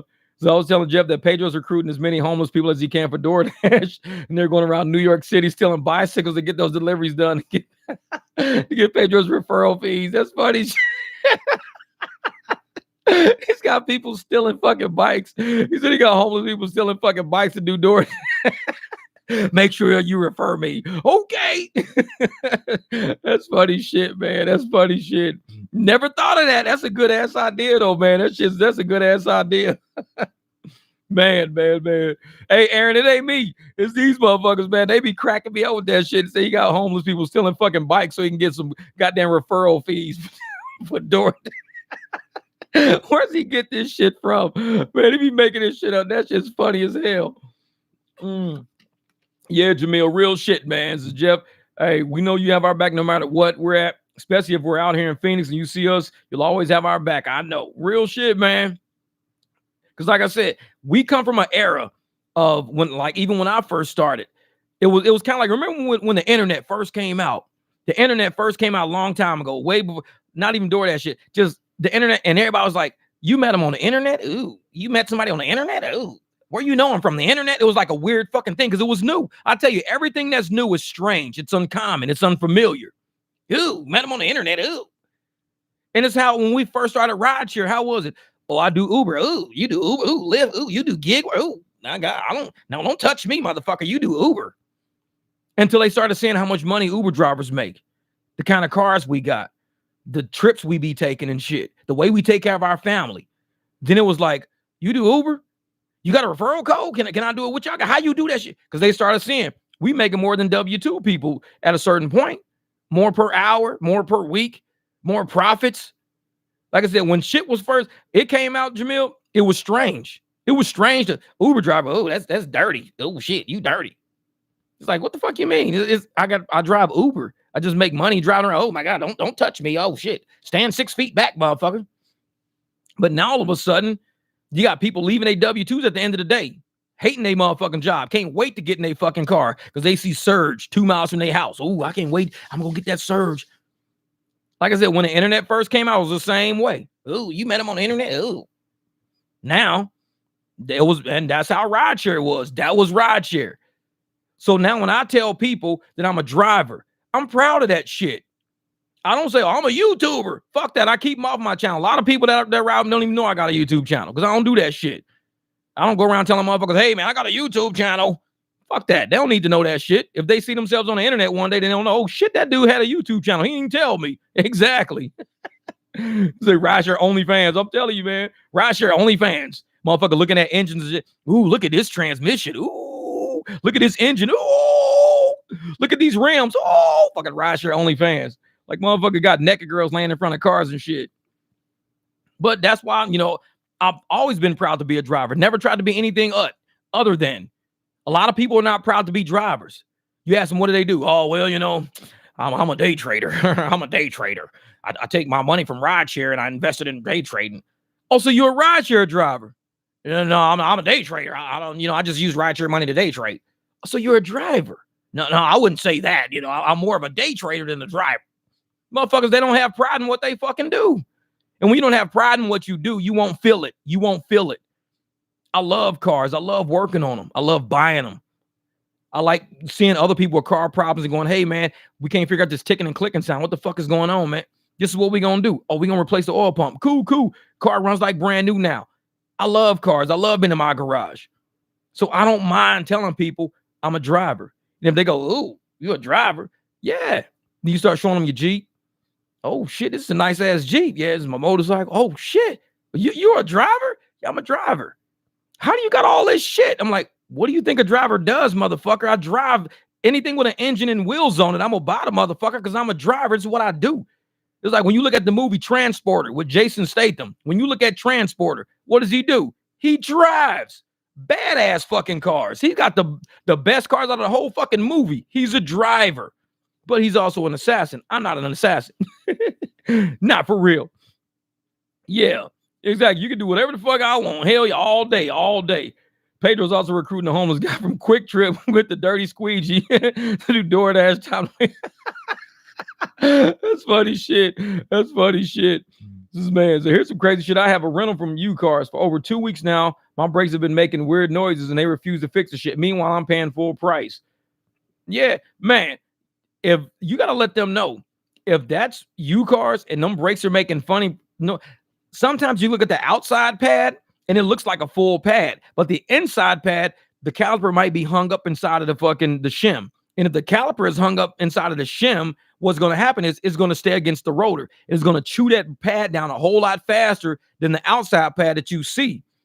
So when you step on the brakes one day, the back of the pad could be worn out so completely, it could shoot through the fucking caliper, hit the fucking ground, and now you got that ring piston, that big circle piston on your caliper will be touching your fucking rotor.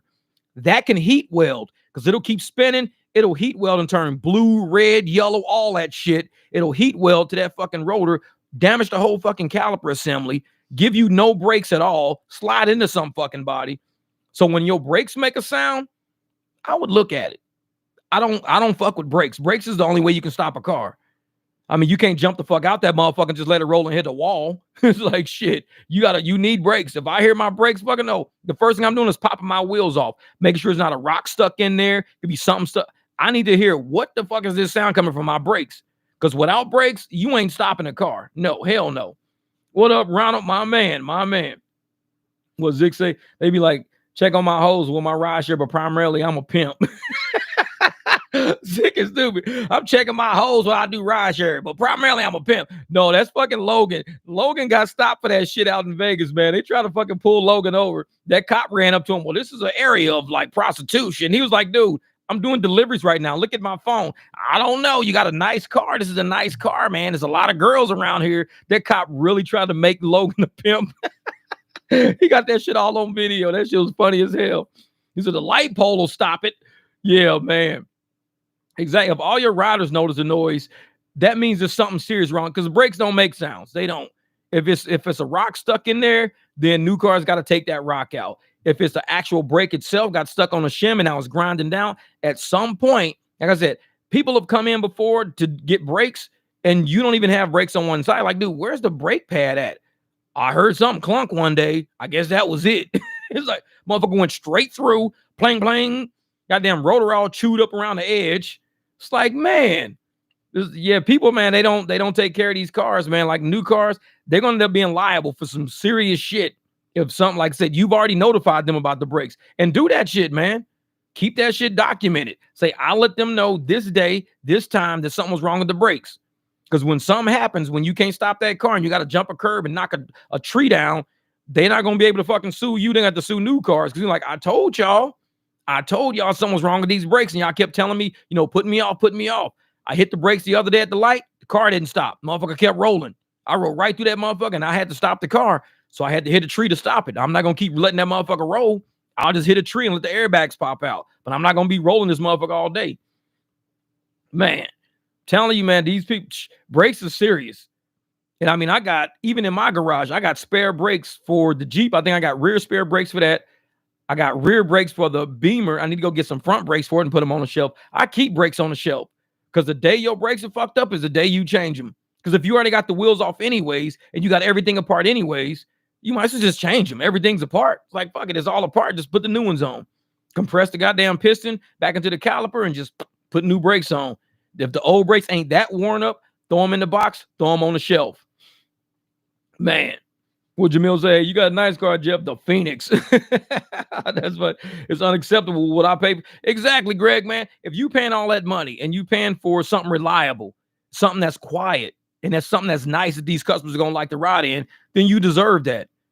Because if they're sitting there going, well, we'll fix it when we get around to it, your customers might not want to tip you, and they might even be sketch about, they might 1-star you or 2-star you because, well, we don't get that car again. I don't want that car again.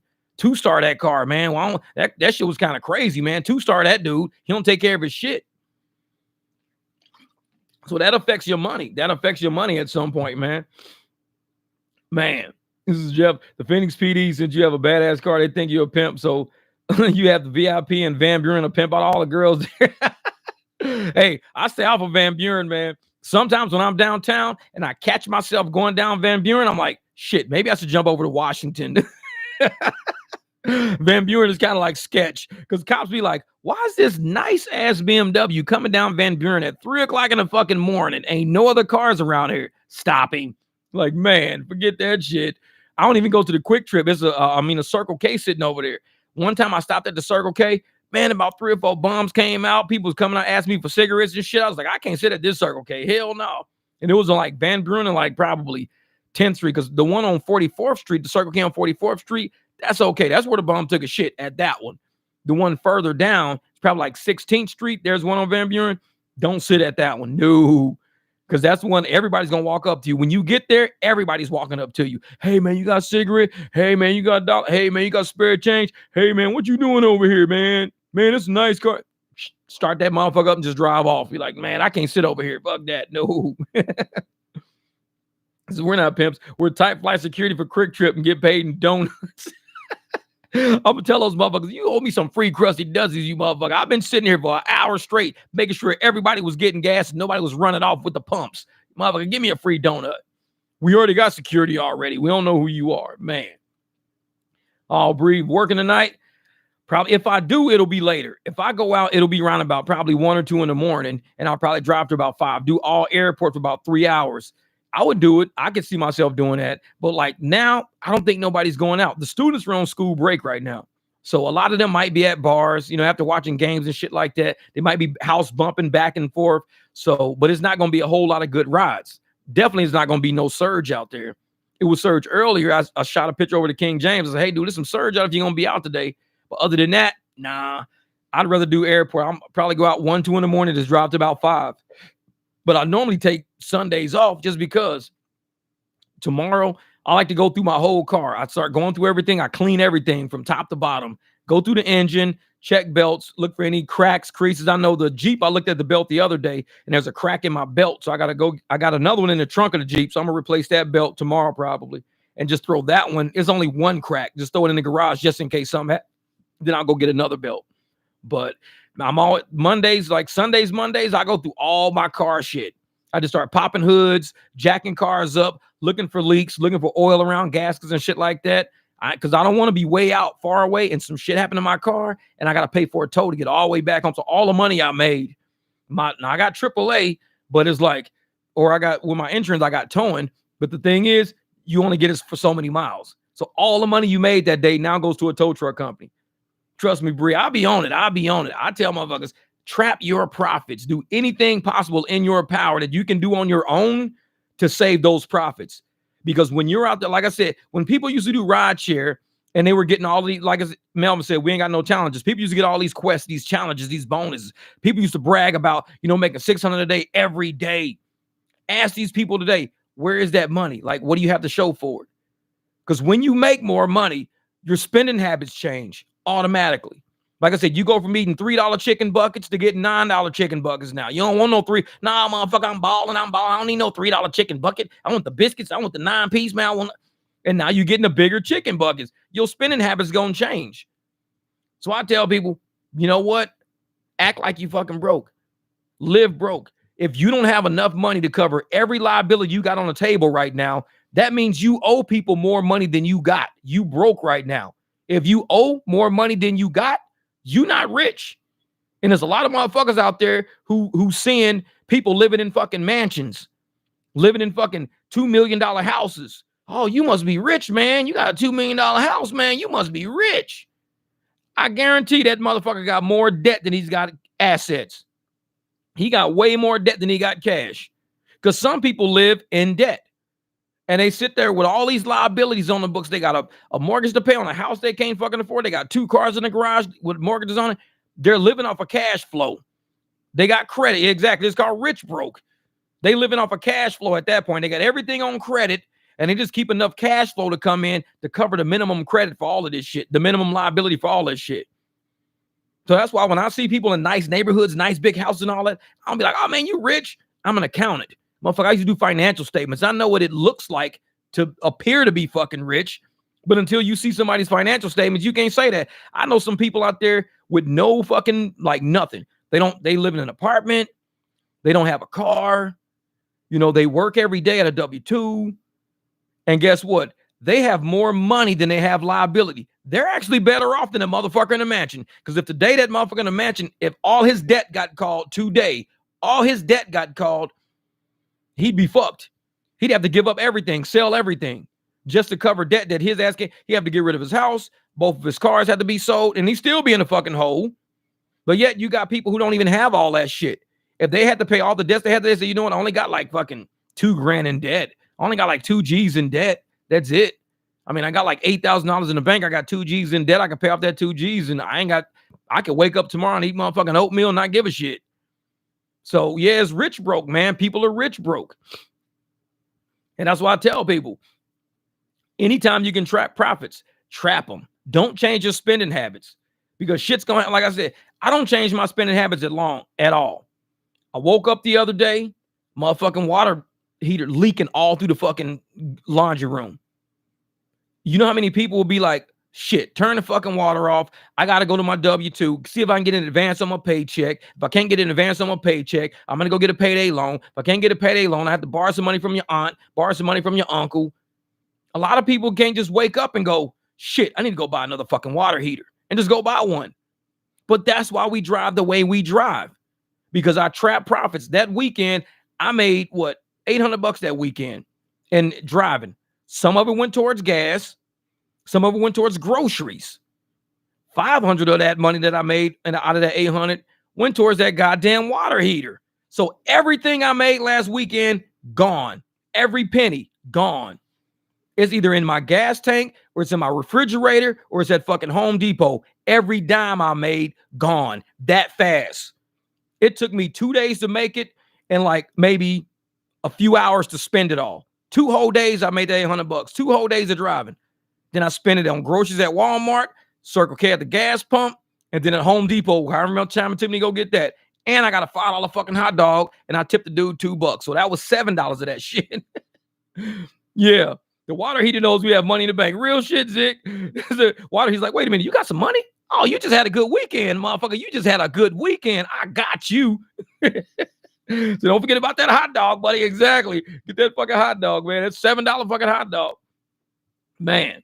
So you got to live broke. I don't have a car payment and no credit card and like 30K savings. And a year later, I have no savings and car debt and credit card. Life happens. I'm telling you, Austin, it happens fast, brother. It happens fast. And that's why you got to stay ahead of the curve, because we know it's going to happen. And here you are, December the 17th, 2023. Here you are. You got a YouTube channel. You're trying to get it together. You're putting some eggs in the basket right now. You're getting your YouTube channel built up. You're gonna have to let those advertising and revenue people, because like I said, we all get YouTube for free. It's a free app on our phone, free app on the computer, and people wonder, well, who pays for all this shit? Ad revenue pays for it. So we can get it all for free. Most of us don't pay for YouTube. We get it for free. But for that, we have to actually watch a commercial every once in a fucking while. I don't mind watching a commercial. When I don't want to watch one, I just pay for a membership like I do on Spotify. But Austin, you're building up your channel. Hopefully, advertisers are seeing that once you start building your channel up, and they'll say, hey, we want to advertise on that. That way, when we're watching your videos now, we still get YouTube for free. We still do all this shit for free. You can still make content and everything, but you're getting a little money from the advertisers who say, hey, we're going to help YouTube pay for its servers, help YouTube pay all his business license, taxes, pay for all of his employees by advertising on all these guys' fucking videos as they're producing content. Like I said, we just produce content. And a lot of people out there, they go and say, well, we're going to watch this content. When they watch it, they're watching it for free. And like I said, YouTube service, all of the access is free. We don't pay for none of the accounts. You can sign up for it, no money per month.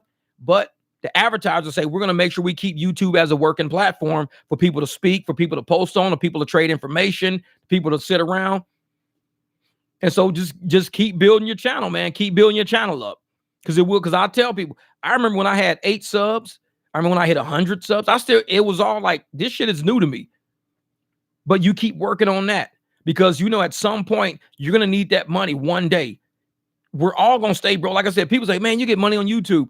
But for every day I sit on YouTube, I get $40, $50. I can go out and work and make 300. I don't have to be on YouTube. I'm a driver like everybody else. So I can say, why am I doing fucking YouTube? Let me just go out and make $200 or $300. But then we do no live streams. I probably won't do content. I don't answer fucking comments. It's a lot of shit that won't get done on this channel because I'll be like a driver. I'll just be out, just driving. I ain't seen Jeff in like 3 fucking months. He's out driving, making money. Because YouTube will only pay you like $40 a day at this level. That's it. So I'm like, my bills equal way more than $40 a day. It's just like, but I'll do what I can do for YouTube, because I know YouTube is a platform that we create stuff on so they can get revenue from advertisers, because it's like the new version of TV. It's the new version of TV. That's all it is. And you guys help create the content. We make the content, we edit it, we answer it. We kind of give up the opportunity. Like a lot of you guys be out driving while we're online. So you're out there making $200, $300. We're online, for 5-6 hours, whatever, answering comments. Because if I'm on a live stream, even if I'm on a live stream for 4 hours, I still got another few hours of editing a video, then another few hours after that answering everybody's comments. So I could be on YouTube 8 hours a day, and I'm only getting $40 for that 8 hours of time I'm putting in on YouTube. I'm getting $40. But it's like, you're building it. You have to build it. Yeah, you're right, man. It's hard. YouTube is hard, man. It's hard. And if it was easy, you wouldn't see a lot of copycats on YouTube. I see a lot of copycats. When I pull up my home screen, you see a lot of people doing the same fucking stories, using the same footage on the same viral video, doing all the same shit. I see a lot of copy video. You don't see a lot of original content. This channel is 100% original content. If I'm not working on my car, I'm chatting with y'all. If I'm not chatting with y'all, I'm out driving, making money, showing people either if it's good or if it's bad, how to navigate. This is a 100% original channel. It's not a lot of these left. There's not a lot left. You're going to get a lot of, hey, let's review this video. Hey, let's review this video. Now you got 20 fucking people reviewing viral content every day. You open it, hey, let's talk about this. Hey, let's talk about that. What up, Jess, my man, my man. This is, man, if this channel goes out, rideshare game will be boring. Mel, this shit's going to be lame. You have a lot of carbon copy channels out there, Mel. A lot of people talking about the same shit. They wait till something hits the news. When it hits the news, now everybody's doing a story on it real quick. Hey, guess what? Because ain't nobody got shit to talk about on most of these channels. They really don't. I keep it 100. That's why I tell motherfuckers, we run this shit like the barbecue. If y'all was to hang out with me at motherfucking, when I hang out with Juan Vargas or King James, this is how we talk. This is how we get down. And then we'll see each other in the streets. We'll do shit like this and that. That's how we roll. So when I do my content, I'm doing it based on life, the life we living in real time. Like I said, when I was doing that content about declining rides at the airport, like I said last year, and everybody was like, "You're an idiot. You're sitting there for 15 minutes." And I will make videos and I'll say, you know what? People want to talk shit about me sitting there for 15, 20 minutes waiting on a better offer. I want a better per dollar per hour offer, per ride offer. So I sit there for 15 minutes. These are the same people who sit their ass on their fucking couch for 3 months unemployed. I'm just waiting on a better job. I can't work at McDonald's. I'm going to interview at this company. But you sitting there every day, not making no fucking money every single day, using electricity, using water, eating food, driving in your car every single day. And we sit there for 15 fucking minutes waiting on a better offer, and we the bad ones? Because we sitting there for 15 fucking minutes, but you sat there every day for almost 3 fucking months waiting on a better job to come through because you don't want to work at McDonald's because I'm better than that. I ain't working on McDonald's. Well, you're making zero right now. For 3 fucking months, you're making zero. Well, I'm not working at no McDonald's. I'm not working at no fucking Denny's. No, I'm not going to be washing no dishes. Well, you're making zero for 3 months. You got somebody else paying all your fucking bills for 3 months because you making zero. But you want to talk shit about drivers that sit there for 15 minutes. Like I said, when I first started doing this shit, everybody talked shit about us. Oh, well, you're sitting there. You ain't making no money. You're wasting time, motherfucker. This is opportunity cost. While you're making 17 an hour, 18, 19 an hour, we're making 50, 60 an hour. So you got to work 3 hours of you driving, you picking people up, and you burning fucking gas time and having excess risk on the road. You got to do that for 3 hours straight to equal one of my hours on the fucking road. Because opportunity cost. You're really doing that shit for 3 hours. Wasting fuel, wasting time, you got risk that you're dealing with every day, almost hitting cars, hitting fucking potholes, curb checking shit. You got to do that for 3 hours straight to equal one of my hours of cherry picking. I love the cherry pick because it's opportunity cost. I want to make 50 an hour. I would like to make 60 an hour, but it means I got to cherry pick. I can't keep my car on the road. You're not making no money. Okay. Like I said, it's motherfuckers with W-2s. They sit at home for 3 months waiting on a better offer because I don't want to wait on no fucking IHOP. I'm going to wait till this office job kicks in. They're going to pay me $70,000 a year. Yeah, but for the past 3 months, you made zero. You borrowing money off your aunt. You done fucking title on your fucking car out. You ain't making no money. Go get a job. I'm not getting no job. Fuck that. But we do it for 15 minutes and we the assholes. It's like, shit don't make no sense to me. It's like, I'm sitting here for 15 minutes. 15, waiting on a better offer. 15 minutes. Like, dude, come on, man. Well, Uber Lyft Ride say, hey, Jeff, the best rideshare channel. Thanks for not reading the news to us and giving us real shit. How to make money on the streets. Fix your own vehicle. Very impressed. Thank you, Uber Lyft Ride. I appreciate that. But that's real, though. What you said is real. Because we are alive in real time. We're not NPCs. We can't read a script to each other. And me working on cars, I know a lot of people say, well, we don't have BMWs. We don't have Jeeps. But it's like what you said, Uber Lyft Ride. I'm teaching you the possibility, the capabilities you may have working on your own shit. And I even say when I'm working on my BMW, I've never done this. I've worked on BMWs back in the day. I've never worked on a 2019. I've never built a fucking Jeep Wrangler before. And I tell people that in my videos because I'm showing people the capabilities you can have within you if you're willing to take that fucking risk. You got to take that risk. And that's what this channel is about. Take a risk. Kick that shit ride out. Take a risk. Don't take that 50 cent a mile ride. Take a risk. Because the next ride you're going to get $4 a mile. Like I said, I did the Lowe's ride yesterday. $14 for 1 mile. Take a risk. Sometimes you got to take a risk. Pop your fucking hood. Take the belt off. Look at a video. Go get a 10 millimeter. Take a risk. Because with every risk comes a reward behind it. Some people don't take that risk. They have very low risk. It's like treasury bonds. Very low risk. But they get very low rewards from that. We take high risk, we get higher rewards, we get higher profits. So every once in a while, you got to say, you know what? I need to challenge the narrative. I need to challenge what's going on right now to kind of do, better. Because I keep doing the same shit, ended up in the same spot. People with W-2 are notorious for that. Ask people with W-2s who do payday loans how many they've had. Countless payday loans. They have a whole fucking glove box full of payday loan receipts because they keep paying them off and getting another one, paying them off. It's a cycle. It's cyclical poverty.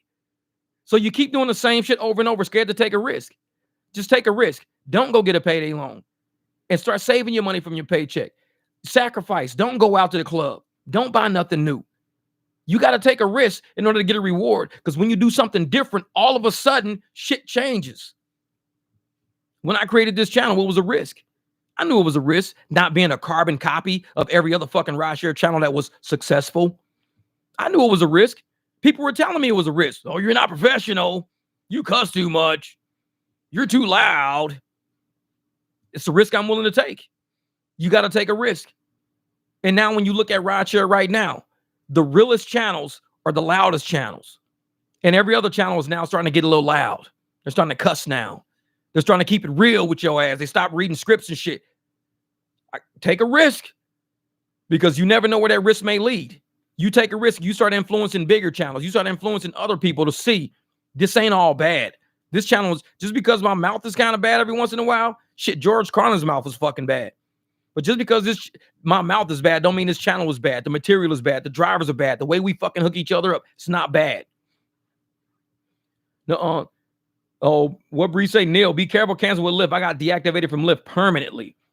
And Brianna, see that right there, getting deactivated. And me and Bree was talking about that. I'm glad you brought that up, because we started talking about that inside of the comment strand. Women getting deactivated for canceling rides is a fucking problem, because a woman is not as big as me. If Brianna wants to cancel rides because she doesn't feel safe, she should be allowed to cancel rides, because a woman driver should have more leeway with cancels. Because if you're picking up 3 guys and you don't feel safe, you should be allowed to cancel. If I pick up 3 guys and I don't feel safe, I probably have a chance fighting. I probably got a chance. So my cancel should be theoretically lower than a woman's chance, especially based on the time of day you drive. So for these apps to not give a shit about a woman canceling, but yet saying, well, we think women should choose women. Women drivers and women riders should match up, to keep cancellations down and, to encourage more riders. But yet you're deactivating women for canceling without even asking them, why are you canceling? So if you say, Brianna, why are you canceling? Well, you know what? The guys walked up. He didn't seem right. Something felt a little off a little bit. Check with these fucking women. Don't just deactivate them. And this is the problem. Like, bigger channels will never talk about shit like this. They'll rather talk about, oh, the app put a new picture on the phone. Let's talk about real shit. Why are women getting canceled? I mean, women getting deactivated for canceling rides. They should have a much higher threshold than we have. They should have a higher threshold for declining than we have. Because we know how these fucking streets are. We ain't stupid. These streets got men. Exactly. Tweakers everywhere. These streets got fucking men that are out for somebody. And if a woman don't feel safe, fucking cancel that shit, decline it. You might roll up and instead of seeing one person, because they don't tell you how many people are riding with you anyways, you ride up, instead of seeing one person, you see 3 dudes standing there, long sleeve shirts on, 119 motherfucking degrees outside. It was like, wait a minute, why y'all motherfuckers all wearing long sleeve shirts? It's 119 degrees out. You don't know these fucking people. You should be allowed to cancel them. So Brianna needs to, start a movement on social media. And I'm serious. Start a movement on social media saying exactly what happens, why you feel women shouldn't be canceled like this, and why these apps are pushing women into situations that they shouldn't even be in. Women should not have to be in the streets all the fucking day, all night, driving around just to feed their fucking family. I mean, we talk about how, prostitutes are in dangerous situations because they're on the streets and there's killers in the streets, there's pimps in the streets, there's this in the streets. But then you take a woman who's not a prostitute, who just is a businesswoman, and you put her in the same streets, but you give her more strict rules. You have to do this, you have to do that. If you don't do this and you don't do that, then we're going to cancel you, deactivate you, blah, we're going to deactivate your account. I mean, Lyft and Uber could be constituted as being fucking, fucking heavy-handed pimps at that fucking point. Pimping dudes, pimping girls. Got us all out in the fucking streets doing shit we don't want to do. And I'm sitting there like, a woman getting deactivated for being canceled because she doesn't feel safe accepting certain rides. I don't know, man. These apps, they need to be exposed for that shit. And maybe the news needs to look into it. Maybe different people need to look into it. Maybe, all these agencies that like to report on fucking, scams. Maybe all these people need to look into why is Lyft canceling so many woman riders for deactivating them for just canceling a fucking ride that they don't feel safe taking. But yet Lyft wants to act like they're fucking, they're looking out for women. We're going to allow you to pair yourself with women or non-binaries. We're going to allow you to do that. Okay. It's a nice gesture while you deactivating motherfuckers on the back end, not telling nobody why you deactivating them. You're not even giving a woman a chance to speak up and say, hey, this is what happened. When I rolled up, he was arguing with some fucking body. I didn't feel safe. The motherfucker was about to fight somebody at a bar. They were holding him back and pushing him and shoving him and shit. And I saw him and I was like, you know what? I'm not taking this guy. Fuck that shit. Yeah, man. What time to wake up, Zed? I was almost had to lay a tweaker out a few weeks ago. He started to get aggressive with me saying I had a nice car, so give him money. And I just got right in his face and cocked my fist. He backed off. Exactly. Man, can't judge a book by its cover, though. I think people might think I'm mad, but once the conversation starts, I'm the coolest person ever. Yeah. And that's what it is, man. And I know a lot of people see me, especially sitting in the car. It's dark. It's all dark in the car. And they just see this brother sitting in the car fucking 2:00 in the fucking morning.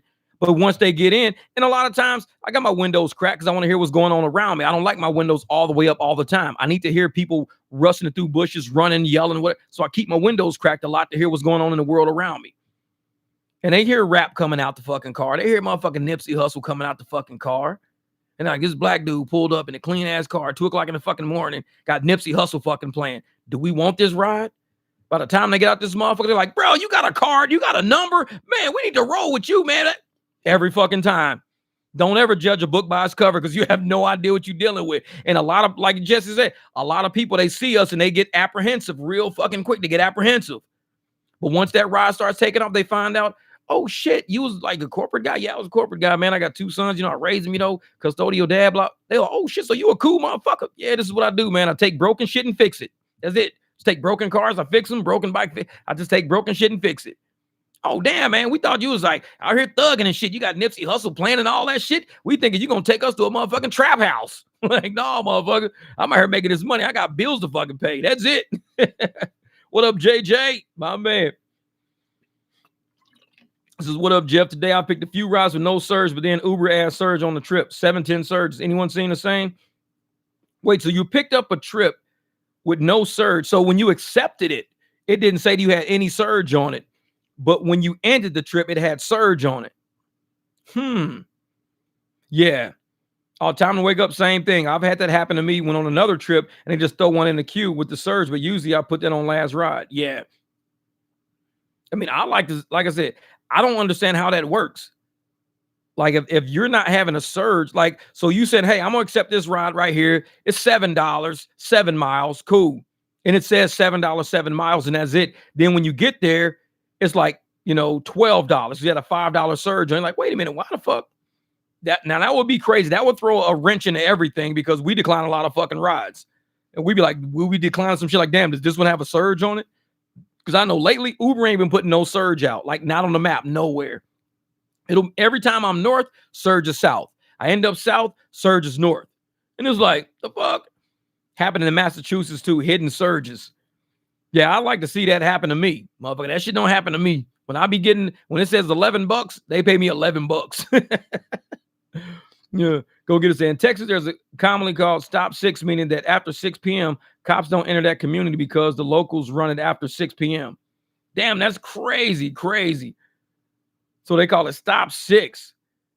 So when they go, so you saying like, so the gangsters running it, or just like the community itself decides to have a community watch program? Like, what is it? It says the locals run it after 6 p.m. Now, when you say the word locals, that has a connotation to it that there's some really nice fucking people. Locals like Mrs. Johnson, Mr. Smith, Stanley down the block. Those are the locals.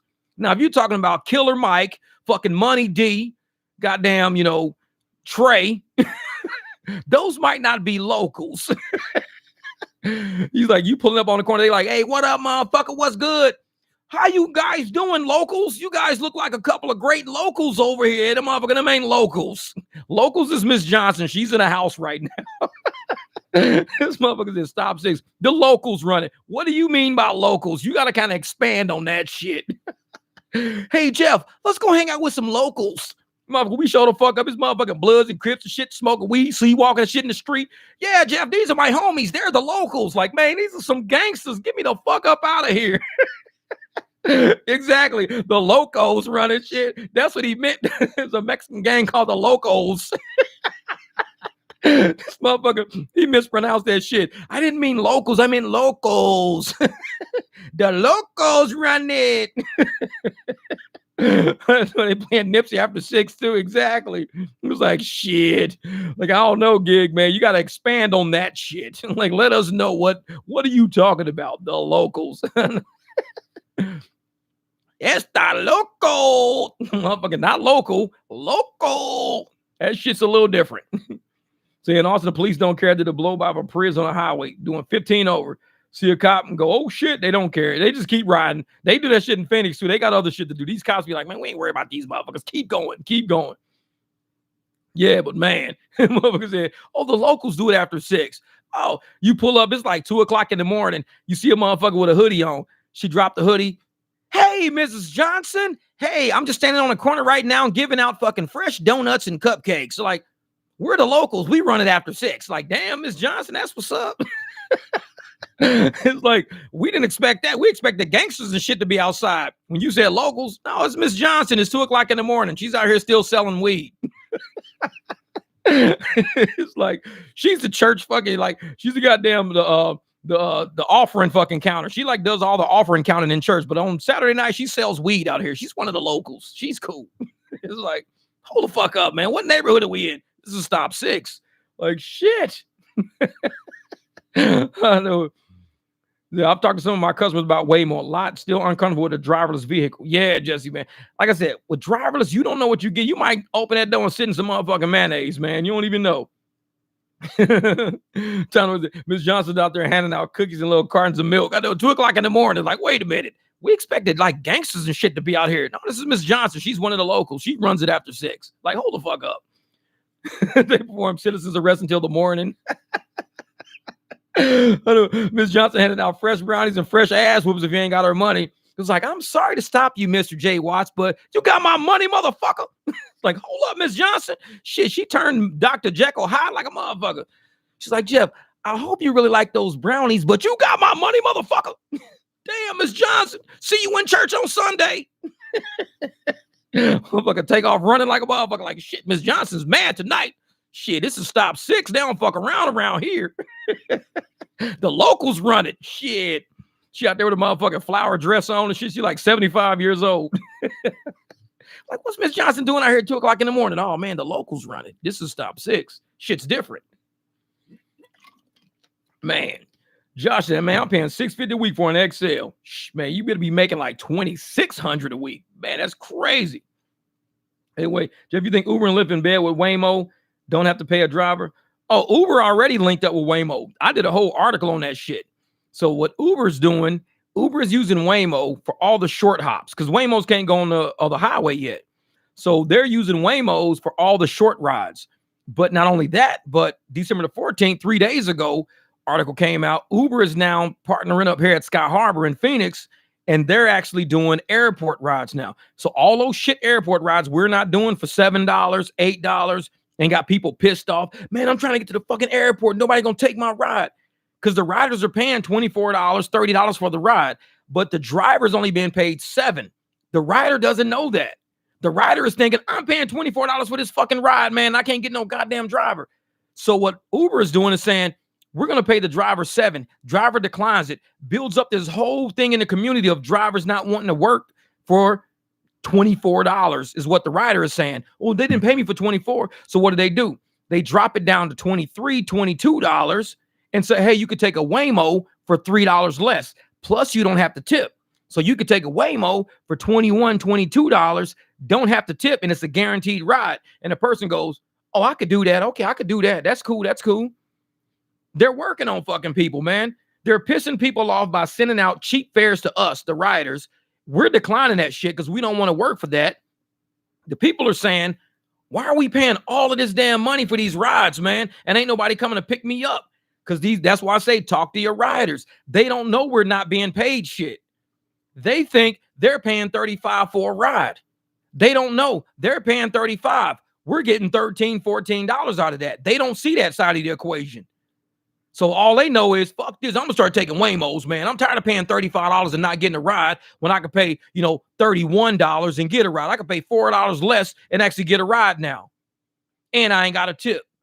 Well, that's because they're taking that 30-something dollars and it's all theirs. They're splitting that shit and they don't got to pay the driver shit. And they're forming a corporation, a business unit, and they're no longer forming a unit with the families of Americans that are out here that built fucking rideshare, the people that built rideshare. And so they're leaving families alone and they're getting more corporate and automation shit involved because with automation, they don't have a vacation. Like we be like, we want vacation, we want benefits, we want health benefits, vision, dental, health, shit like that. We want that. A car that ain't got no driver don't want that. All they got to do is just maintain it. That's it. They pay they pay one tech to maintain like 10 fucking cars a week. So he goes through 10 cars, 2 or 3 cars a day. They pay him. That's it. They pay his vision, his dental. They cover his fucking family. And he maintains 10 fucking Waymos a week. So now they got 2 techs. So they pay 2 people to maintain, 30 cars a week. Instead of paying 30 fucking drivers, vacation, benefits, health, salary. They don't have to pay 30 drivers. They got 30 cars, but they don't got 30 drivers. They only got 2 techs they got to worry about. So automation kills more jobs than it provides. And there's a lot of people out there, oh, when you get automation, you create more jobs. I'm like, what fucking planet you live on? It's like, you don't understand what automation is. Automation is the removal of fucking people from the system. That's what it is. It's automation. So you're creating more skilled jobs like technicians, people with certificates, people that have to pay for certificates. So the government makes money, the corporation makes money, and you hiring all these fucking high-skilled technicians to work on these Jaguar Waymos and shit, engineers to work on these Jaguars, shareholders fund it all, and what happens to the average common fucking person? We're out of a job. We don't get shit. We're out of a job. So that's how it works, man. Oh, yeah, we need to get these automated cars off the streets. I know we said this is going to be the fight against the machines, man. We're going to be fighting against these machines, Bree. We know that shit. All the part of the Great Reset agenda. Oh, yeah. Time to wake up. You're right. Oh, man, we can go to town discussing that shit. Because I tell people right now, if you look in a lot of the banking things going on, all the banking media right now, there's a lot of people going to their bank accounts now, and the money's not there. And the bank is like, well, it's not our problem. They're like, no, I had like $170,000 in the bank. There's like fucking $9 in my account now. What the fuck? And the bank is like, well, we'll investigate it. We'll look at it's a lot of that shit happening right now. People are putting money in and it's not showing up, or people had money in there and they go there and it's not there, and the bank has no idea what happens. It's a great reset. It's a great reset. Yeah, I'm ready for war. God damn it. Brianna said, I'm ready for war. Let's go to war with these goddamn Waymos. Well, I think it was Silver Fox or somebody saying, all you got to do is put a cone on the ground. They can't go around the cone. So they'll just stop when it's a fucking like a little emergency cone. They'll just stop because they can't go nowhere. But the day is going to come, especially at the airport. We know how crazy it is at the airport. Something bad is going to happen at that airport with these fucking cars. It's going to shut down the whole operation. Somebody's going to land, fly into town, be doing something, get killed at fucking Sky Harbor by a fucking Waymo, and they're going to shut that whole operation down. I'm telling you, it's something's going on. Something's going on with that shit. It's going to happen. Yeah, so you think Waymo is cost effective? Well, Jamil, nothing's really cost effective on it. You got capital investment. So what a capital venture is, like when you first build a casino, it's $1 billion to start. So you're in the hole right off the gate, $1 billion. But you know the life of you paying that $1 billion back, you got some time. You ain't got to come up with it tomorrow. You got time. So what you do is after you finish the casino, you hire all these people, you're slowly generating cash flow.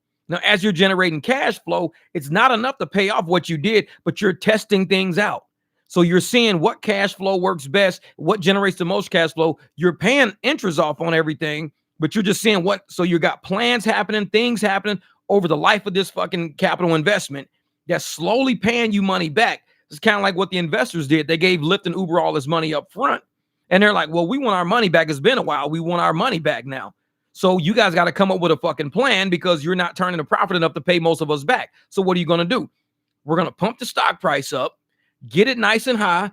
You guys can sell your shares off, dump them when you get to a certain dollar amount. Once we dump the shares, you know, the company's going to be valued at what it's going to be valued. It might implode, it might not, might have a lot of settlements, but all the people who initially invested their money get their capital investment back. So it takes a while. And in the beginning, nothing's like cost effective because you're slowly working on how we're going to come up with a plan to get all this money back we put into it. And that's the whole point of doing business, coming up with mission statements, coming up with, you know, business directors, you're coming up with sales and marketing teams, anything you can do, even with casinos. When they build a casino, it's not going to be profitable right off the bat. You're going to have to give away, you know, a couple of big jackpots to get people like convinced that they can win there. So usually when you first get a new casino, it is going to hit mega bucks. It's going to hit a big jackpot within the first couple of days. It's going to hit a big jackpot. So once it hits a big jackpot, it's in the media now. So now people know, hey, we just hit a big jackpot at the casino. It's safe to play here. Everybody come play. You open a casino and everybody's losing right off the fucking bat. Everybody's going to be like, dude, don't go to that new casino. Ain't nobody fucking won there. They're going to have a hard time to make their money back because word got out. The new casino ain't paying out no jackpots. New casino ain't nobody hitting there. Everybody that leaves is mad as a motherfucker. They was doing better at Mirage. They was doing better at Treasure Island. Now this new casino ain't nobody winning shit. So with a new casino, you walk in, everybody's winning. Right off the fucking bat, everybody's winning. It's just like with Uber. When people say you had a great day with Uber, you had a great day with Uber. It's like a casino. Understand it. They've got to throw money out there to pay a few people to get people to believe it's really good. If everybody was losing off Uber right off the fucking bat, nobody would drive for Uber. So they're going to give people a good day here, a good day there. But like I said, you'll make $500 one day, $16 the next fucking day. This happened to me. $200 one day, $85 the next day. It's like a casino. And that's why I put casino shit all in my videos sometimes, because that's what it feels like to me. Uber feels like a casino. It's like you're gambling with time and everything like that. No, I didn't do rideshare in Vegas. I left Vegas in 2012, and I didn't start doing rideshare till 2019 here in Arizona. So, yeah, and it's like, you know, once you get people to believe that Uber's going to pay, oh, man, my friend just made $175 in 2 hours. Oh, man, my friend just made $200. And all of a sudden, everybody flocks to it. And Uber just eats motherfuckers alive because everybody's got there pulling that motherfucking slot machine. They're pulling that slot machine called Uber, pulling that slot machine, they're driving Lyft, driving Uber, pulling that slot machine. And a lot of people are going to get paid out, but most people won't. It's like you're going to tank your motherfucking AR. Your gas is going to be fucked up. You're going to do probably a handful of fucking rides and be like, dude, I thought you said you made like $600 the other day. I did. Man, all of us made like maybe 125, and I've been out for 6 motherfucking hours. Uber's eating motherfuckers up. They eating people up. And it's like when the app's open and you see all of these fucking drivers, like when a rider opens their app and sees all these drivers, the riders are like, holy shit, this app is secure. Look at all these cars available. Look at all these cars available, man. I could get a ride. And so Uber's going to start sending rides to all of these drivers to see who accepts that shit. And we got the low AR. We got the high AR people that will take that shit. We got them. They will take it. And so the more drivers you got out there, especially the high AR drivers, the higher the chance of this person getting a ride that they paid $35 for. And Uber's going to sell that driver for $13. So they sold the ride for $35. Driver gets $13. High AR driver is happy. $13, 13 miles. They're happy. They got $1 a fucking mile. And we're like, well, that's kind of stupid. I'm like, the person paid $35. You could have probably at least got like $25 for it. Give Uber 10, you take 25, 13 miles, $25 is almost $2 a mile. Anybody will do that shit. But yeah, exactly. And that's why they throttle you, E-Love, real shit. They will throttle you because they want to keep you out there. They want to keep you as an available driver in the region. So when a customer opens their phone up, they go, oh man, there's a lot of fucking drivers out here. Holy shit. I love this app. When I open up Hum, there's 2 drivers. When I open up Rides, there's 5 drivers. I open up Uber, there's 90 fucking drivers in the region. Uber's my shit.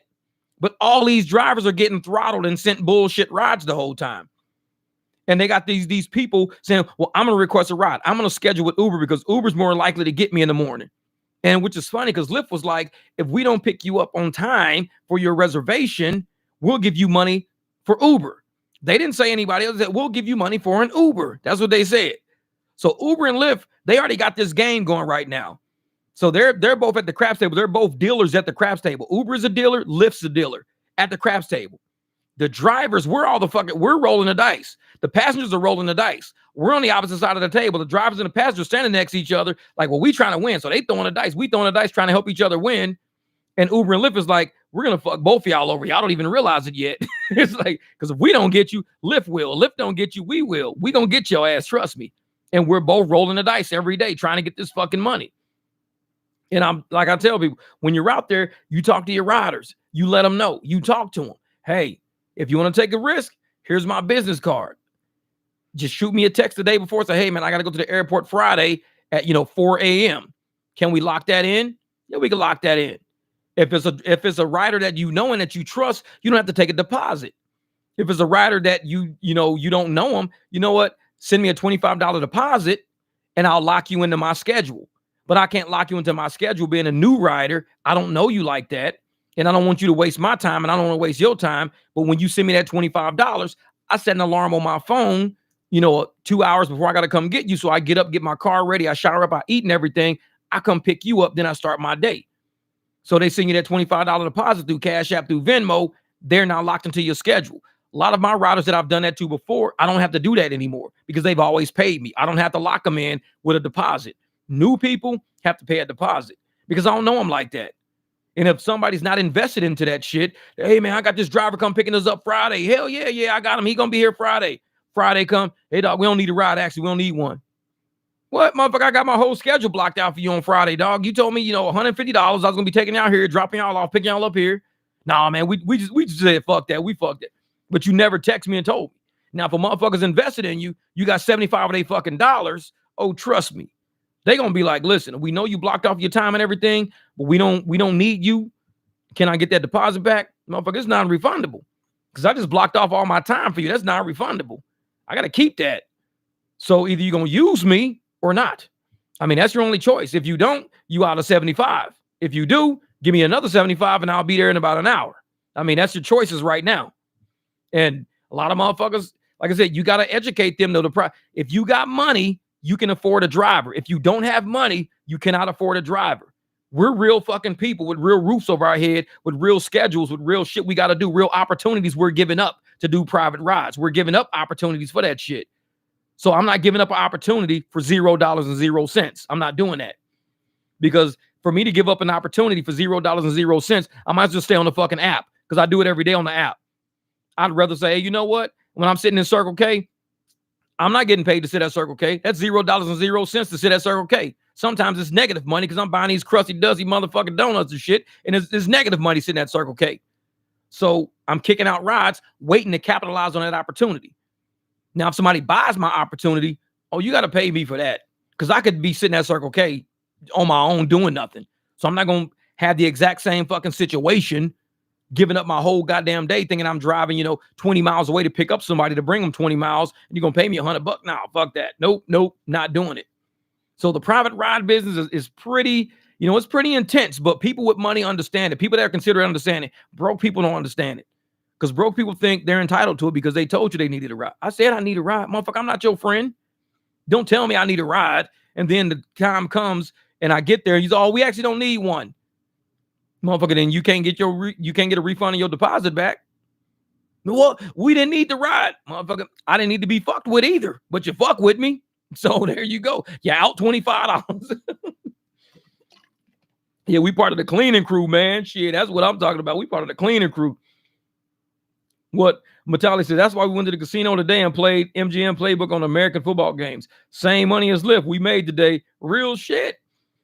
Hey, I tell people, I'm not a big gambler. Like I said, the only time I've gambled in Arizona was like last week when I went with those people. And I've been there for 5 years. Never gambled in Arizona.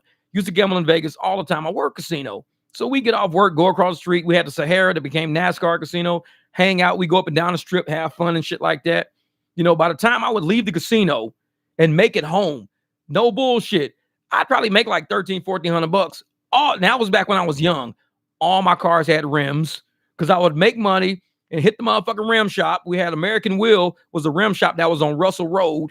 It was like on Russell, just to the east of Russell and Decatur was American Wheel. And it was a big ass rim shop sitting right in the corner of that plaza. I done bought so many rims on those motherfuckers. Every car I would get, I go over there, hey man, I need 40s.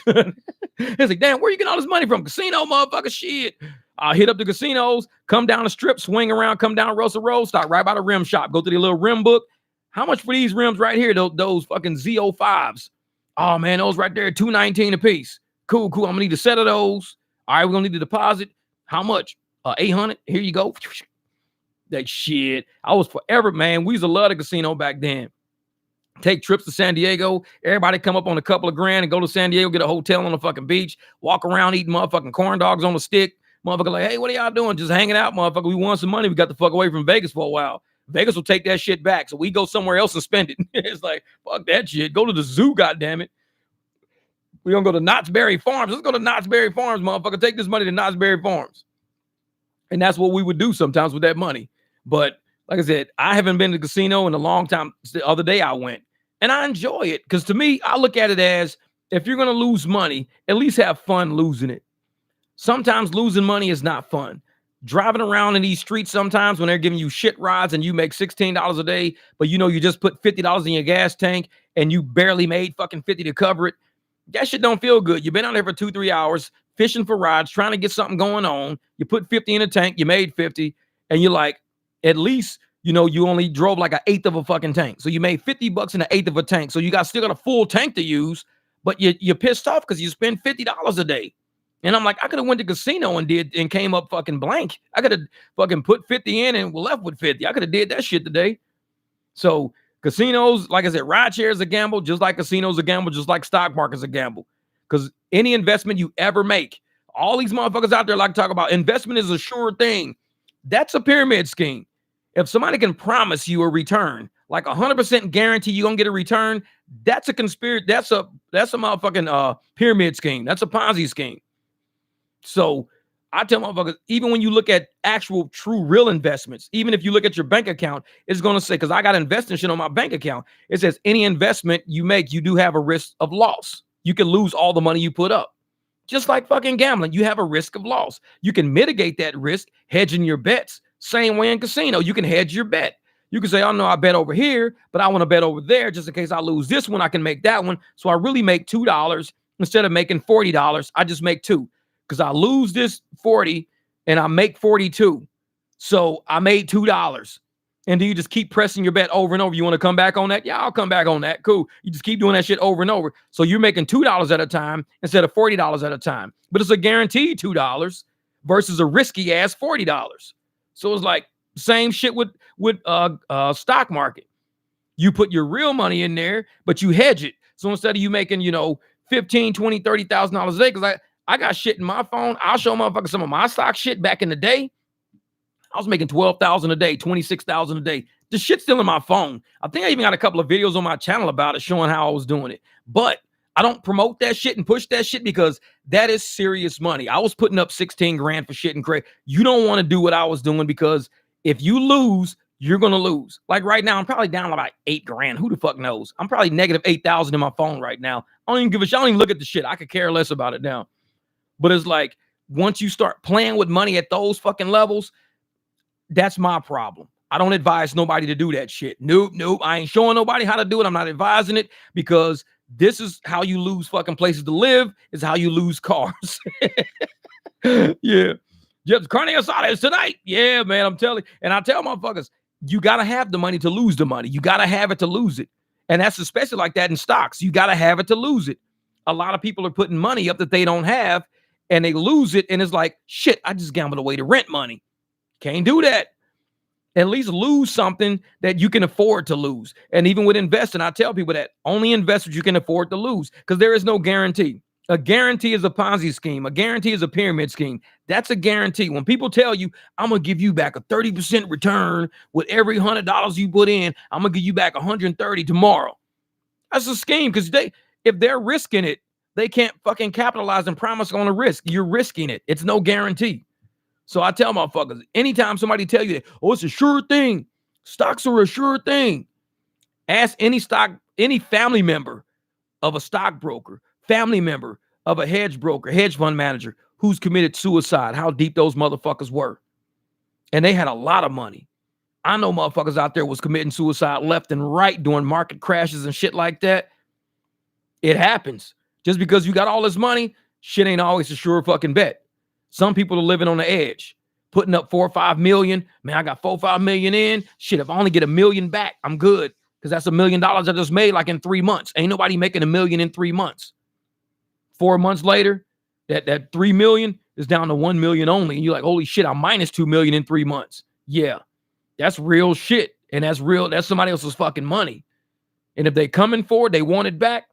I mean, look at Lyft. Why do you think Uber and Lyft is so desperate in doing the shit they do? Right now, these motherfuckers would rather steal from us. They would rather steal our tips and steal our fares, go to court and get fined for it versus giving us our money. Because stealing to them is more profitable than them just doing shit by the books. If they did shit by the books, they'd be in a fucking hole so deep right now. They go steal $1 billion from us and they only have to pay back $300 million. That's a $700 million come up. So they say, why are we going to go lose $1 billion? Go pay $1 billion to these motherfuckers when we can steal $1 billion and only give them back $300 million. We came up $700 million. We could keep doing this shit all day. That's only in one city. That's only in one city. Imagine all the cities they did that shit to. Kind of makes Uber's books look fucking shaky as shit now. Lyft too. Makes them look real fucking shady now. Because if you only do that in one city, imagine LA, Miami, Chicago, St. Louis, Kansas City, Phoenix, Vegas, Seattle, fucking Dallas, Austin. Think of all those cities they did the same shit to. That's a lot of fucking money. So what they do, they say, man, it's cheaper for us just to steal from these motherfuckers and get caught one day. Ain't nobody going to jail. Ain't nobody getting fired. We ain't going to fire a whole team of fucking engineers for stealing from drivers because we told them to. We ain't going to fire a whole fucking panel of goddamn, computer operators and customer service because we told them to steal from the drivers. We ain't firing no fucking body. We going to get fined. We going to settle at about 20-30%. The drivers will be happy they get something back because they won't gonna get shit back. They get something. And the first time they got caught stealing, the drivers got zero back. They never gave it to the drivers. They gave credit to the riders. We're going to give you a refund or give you credit on future rides. The drivers that all these tips came from never got their tip. If they stole $2,000 from tips from you, they gave all the riders $2,000 worth of credits. So they gave him $60 worth of credit, gave her a $30 refund, gave him $100 worth of credit. The driver didn't get shit. The driver didn't get shit from that. It's all in Google. You can go research all this shit. They've done this before. Nobody goes to jail. Nothing happens to these people. It's cheaper for them to steal. It's more, not cheaper, profitable. It's more profitable for them to steal from us. It's more profitable for them to rob a bank than it is for them to invest into the fucking bank. They invest into the bank, they might get a slow fucking return. If they just steal all the fucking money, guaranteed return. Then they get caught robbing the bank. They say, hey, man, you guys robbed the fucking bank, $2 billion. You know what? We'll give you back $300 million then. Deal. Kind of makes you think, who's all involved in this shit? If you could freely go around and steal from people and have no consequence, who's involved in this shit? They got somebody from the Justice Department working for them now in Uber Legal, so that's probably part of it. You can catch all these motherfuckers stealing, and you have no recourse. You have nothing. I mean, you catch Sam Bankman-Fried stealing shit, doing crazy shit and everything else. You put him in jail for the rest of his life. You catch these corporate motherfuckers doing it. They just hire more government officials to work for them. Hey, we got caught stealing. Hey, we're caught doing shady shit. Hey, we always doing shady. Hey, we're getting sued too much for shady shit. Let's hire somebody from the Justice Department to work for us. That'll save all of our ass. Yeah. Well, Goldman Sachs was making $30 million back in 1987. Uber wants to also impress their shareholders taking money from drivers. Real shit. Uber, Lyft, Ride, that's real shit. Because when these people were hired, when they hired this motherfucker from Expedia, Dara, they hired his ass from Expedia. He made them a promise. They all sitting around fucking sipping wine, smoking cigars and shit. Welcome to the team, Dara. Welcome to the team. Oh, yeah, I promise you, I'm going to get this money. I promise you. I'm getting all. Yeah, we'd like to have somebody different because this motherfucker TK here, he's not doing too well. He's not. Drivers are making a killing.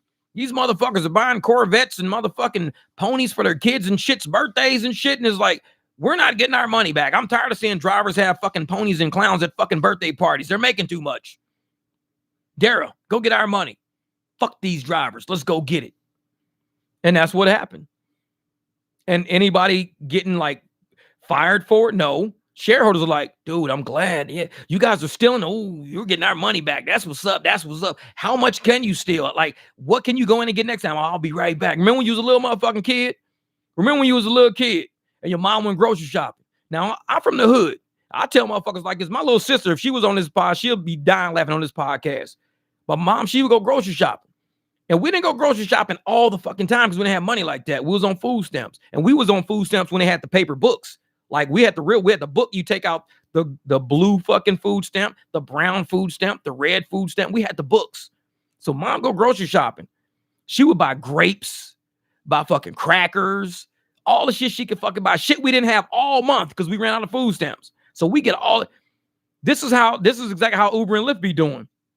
So we're in the room at night. The whole house is quiet. The whole house is sleeping. And me and my little sister, we got a flashlight and we got a map, a whole fucking drawing of our apartment. And we drew the apartment. We drew the hallway, the room, the tables, and we drew everywhere that we was going to hide on our way to go get these motherfucking grapes and crackers while everybody was sleeping. We used to sit up and draw maps. My little sister, she knew, and I was a good ass artist back then. I draw the motherfucking chairs. I have details. I had the legs on those motherfuckers. There was no X's and O's and shit. It was actual chairs. I drew the motherfucking closet door with the doorknob and shit. So I'm like, fuck that. We would sit and plot on how, and it would happen every time she would grocery shop. We do this shit every time she grocery shop. So we would plot and draw the fucking map out and be like, ooh, and we put the time at the top, 10 p.m. At 10 p.m., peep your head out the door. You hear somebody? Nope. Bet. Now we could, all right, go to the hall, hide by the red couch, hide behind the red couch and the stereo, duck right there and listen to see if you can hear somebody wake up. And we would draw a map that was our playbook. How to steal. Uber and Lyft does the same shit at a bigger scale. This is a great story. And we would do the same shit, time to wake. We would do the same shit. We would sit and plot. How do we get these fucking grapes without anybody knowing we stole grapes? And we'd only take a few. We take a few crackers. We get like, we had some peanut butter. So I like get some peanut butter on a fucking spoon or something like that. Come back to the room. I got some peanut butter. Then we do it all over again. And we was like, man, my mom then be sleeping all night and we stealing motherfucking groceries out the refrigerator. They wake up the next day. If we fucked up and left like a cheese wrapper or something on the floor and missed a trash can, because we were cleaning. If it wasn't in the trash can, mom would know. You left a motherfucking cheese wrapper on the floor. She'd be like, who was up last night in that refrigerator? Motherfuckers start looking around like, yeah, y'all got fucking busted. Y'all got busted. It's like y'all like Ocean's 11 with that grape heist. Real shit, man. Real shit. Man. This is a shout out from Surprise with $17 surge in Sun City. Ain't nobody awake over there. Oh, yeah, Eric. Hey, they be having them surges up there all the time. I see them up to 303. Yeah, but we sitting there, and now we look at Lyft, and we look at Uber, and we know they in these corporate fucking boardrooms. They draw in the fucking kitchen. They draw in the fucking living room. They like, how do we get money out of these fucking drivers without these motherfuckers knowing it? How about upfront fares? What the fuck is that? We get money from the riders. We tell the drivers we're going to give you this much. No rate cards, no nothing. Hey, because they will have no idea how much money they're going to get, how much money they're getting, how much of a percentage they're going to get. They have no idea about the percentage because we're just charging riders what we think they think the ride is fucking worth. This ride is worth $80 to you, right? Okay, I'll pay $79 for this, for this ride. So they paid $79. We're going to upfront this motherfucker $25. See who takes it. Keep it out there. So they sat in the boardroom and came up with this little map called upfront fares. So they came up with upfront. Well, what about surge? This is what happens with surge now. Because we know these motherfuckers are willing to take $11 for this ride. We know that already. So when we give them a $5 surge, we're not giving them $16. They already said they okay with $11. So we're going to give them a $5 surge. So when they see the upfront fare come through, we've already reduced the fare all the way down to $8. We've taken $3. So now they're going to see $13 because they got a $5 surge. So they're going to go, wait a minute. That makes it only 30 or 40 cents a ride with the fare, though. That's way less than what, a normal rate card would pay because you're only paying me 30, 40 cents a mile if I take the surge off. Most drivers ain't that fucking smart. And it shows that on that video I made a long time ago. Because most of them, well, it's $12. It's 12, there's $14 for 12 miles. That's great. And I'm like, no, $14 for 12 miles is not great. $14 for 12 miles when you're sitting on a $12 fucking surge means they gave you $2 to go 10 miles is what they paid you. Nobody's getting 20 cents a mile. These drivers aren't that smart, though. They're not that smart. And Uber and Lyft knows that. Most drivers, a lot of them are from W-2s. They were working in departments where other people did the thinking. They had managers. They had regional managers, division managers, team leaders. A lot of these drivers didn't think. They didn't have to. They were not paid to think. They were paid to come to work, punch in, and do what they were told to do. They had the shit on their desk. This is your agenda for the day. You got an email coming through showing what else you should do. They were never paid to think. A lot of them can't think. So when you tell them, oh, man, you're going to get $14 to go 10 miles. That's good. No, $14 for 10 miles is not good from the airport when I have a $12 surge I'm sitting on. So that means I'm getting $2 to go 10 fucking miles. But it's still $14. That's what they do. They drew that fucking map. Upfront fares is the way that we're going to steal fucking grapes from these motherfuckers. Upfront fares is the play. So they put upfront fares out. They've been stealing fucking grapes like a motherfucker, getting people good. And with all the money that they've been stealing, guess what? They had to pay back one city from 2014 to 2017 because they knew this shit was coming down the pipe. The theft was going to be exposed at some point. So 2014 to 17, there were no upfront fares. There was only theft of tips, theft of fare by charging people higher service fees for shit they shouldn't have fucking paid for. We've said that shit before already. So higher service fees for shit that drivers should have never paid for.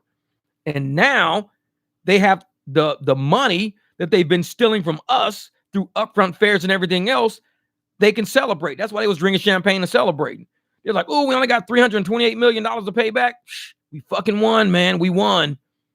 And they threw a fucking curveball at drivers. Today is a great victory for drivers. It's a good win for drivers. That's the diversion right there. It was not a great win for drivers. Drivers lost. But they're going to say, it was a great win for drivers. It's kind of like giving you the fucking bronze trophy, but telling you it's just dirty gold. It's dirty gold. Motherfucker, this is bronze. This is a third place fucking trophy. No, it's first place. It's just dirty gold. You won. You won. And that's what they gave drivers. Dirty fucking gold. They gave us bronze. $328 million is bronze. Pay what you fucking stole. Especially if they can prove what you fucking stole. There is no settlement. There is you committing theft, you not having any fucking recourse for it, no repercussions for it, no consequences for it. And then you give us a dirty fucking bronze ass fucking trophy and say, today is a great victory for drivers. These motherfucking drivers all got screwed. And now you look at every fucking city around, that's what they're scared of. That's what they're scared of. Because when every state hits their attorney generals, and we all start digging into these drivers' records. So we start digging into these riders' records, seeing what matches up. Oh, these apps are in a frenzy right now to get. That's why we see so many shitty fucking rides out there. They're in a frenzy to get cash right now because they know what's coming down the pipe. Motherfuckers is waking up to the fuckery. People are exposing it. People are putting articles out in Forbes magazines and shit exposing it. People are waking up to the shit we've been on. Like I said, we rode the front of this motherfucking tide in. We were surfing in front of this motherfucker. We surfed this wave the whole fucking way in. A lot of us on this channel been surfing this wave the whole time. A lot of motherfuckers are now catching the wave. They're finally saying, oh, shit. These motherfuckers be stealing like that. Oh, shit. Did you read that article? Did you know that? Shit. We been on this shit. Jeff is the NBA Cup trophy. The NBA Cup trophy. I know it for real. These motherfuckers keep stealing from us. In 2017, a ride from my city to Denver, which is 80 miles, used to pay $125. Now it pays $55. Oh, yeah. Oh, yeah. Time to wake up. All these Tucson rides. I remember I could show you when I was getting $91 to $95 per trip to Tucson. $91 to $95 per trip to Tucson. It was 109 miles, and I was getting $91 and $95. I did it twice. Now I'm getting $70 offers for that same shit. Exact same trip is being offered for $25 less. How do you go from $95 you pay me to go to Tucson down to $70 you pay me to go to Tucson? This is 2023. Y'all are paying me that shit in 2020. Y'all are giving me more. You were giving me $95 to go to Tucson. Now you're giving me 70 to go to Tucson. And it's an inflationary period. People are paying more for these rides, but I'm being paid less for these rides. Like I said, that's why I don't fucking go to Tucson. I don't go to these places. I did a ride for Uber one night with a surge and everything going to Maricopa. They paid me $43 to go to Maricopa. 43. Now they keep sending me that same fucking ride, $19, $21, $22. And this was just like 3-4 months ago. How do you cut the ride in half? You cut the shit in half. I went from $43 to $21, $22 for the exact same ride. So I'm like, man, fuck that. Nope. So what do you say? Yeah, they didn't pay you for that second delivery. Uber cheated drivers and told them the baby was theirs. So Uber cheated on drivers and told them the baby was theirs. Exactly. This is your baby. Like, wait a minute, man. My hair is fucking curly. My hair is not straight. This is your baby, motherfucker. Pyrite, aka Fool's Golden Trophy, not even bronze. Exactly. It was fucking pyrite. Fool's Gold, man. We used to find that shit on the railroad tracks. And that's the thing, man. And a lot of drivers, I'm glad people are waking up to realizing who we're dealing with as far as business people go. They're shady motherfuckers, filled with a boardroom full of shady people who have an agenda to do shady shit. The people like us who put our lives at risk every day. Somebody can run a stop sign. Somebody can blow through a stoplight. Somebody can just change lanes and clip our fucking car. Anything can happen to us any day. Get on the highway, flip our shit over. And they choose to look at us as, we don't give a fuck about these people. We really don't. We need to get this money. We need to pay these fucking shareholders. We got to get all this shit paid. We have a plan. The plan does not include the people out on these streets putting their lives on the line for us as a corporation. The plan does not include those motherfuckers. The plan excludes them. Fuck them. Let them go out there and pick these people up. And we charge the shit out of these people to get their ass to where they got to get to. And the motherfuckers that's picking them up, we not worried about them. They are not part of the plan. They are just collateral fucking damage in this world we have with these shareholders. We're at war with the shareholders. Corporation and the shareholders got to be paid off. What are the drivers? Drivers are collateral damage. We take care of the riders at all costs. If that means make sure this rider gets picked up, you send a fucking Waymo, you send a high AR driver, you threaten to deactivate a motherfucker, you throttle people, you make them desperate, you starve them out, you give them a fear of fucking being in poverty this week because they didn't make what they made last week. Do whatever it takes to say, fuck these drivers. Man, but the rider just paid $85, man. Just pay $85 to lead a concert. I don't give a shit. Offer them $23 to pick them up. 23? So you're going to keep like $62? We're going to keep 62. We need the money. We're going to keep 62. Get this motherfucker $23 out of the 85. Give him 23. He'll be happy. It's only 5 miles. It's only 10 miles. He'll be happy. He's desperate enough to be happy for $2.30 a fucking mile. He's going to go 10 miles for $23. He'll be fucking happy. But you charge these people 85. Fuck about these drivers. And that's what we're up against. A boardroom full of people drawing up plans, not including us in the plans. We're collateral damage. You think they're creating Waymos with all these billions of dollars they got in investment money when they could be invested into every fucking family out here who's at risk of losing their car, who's probably got a car in a driveway they can't even repair, so they renting a fucking car just to keep bills fucking paid. They got a car sitting on blocks.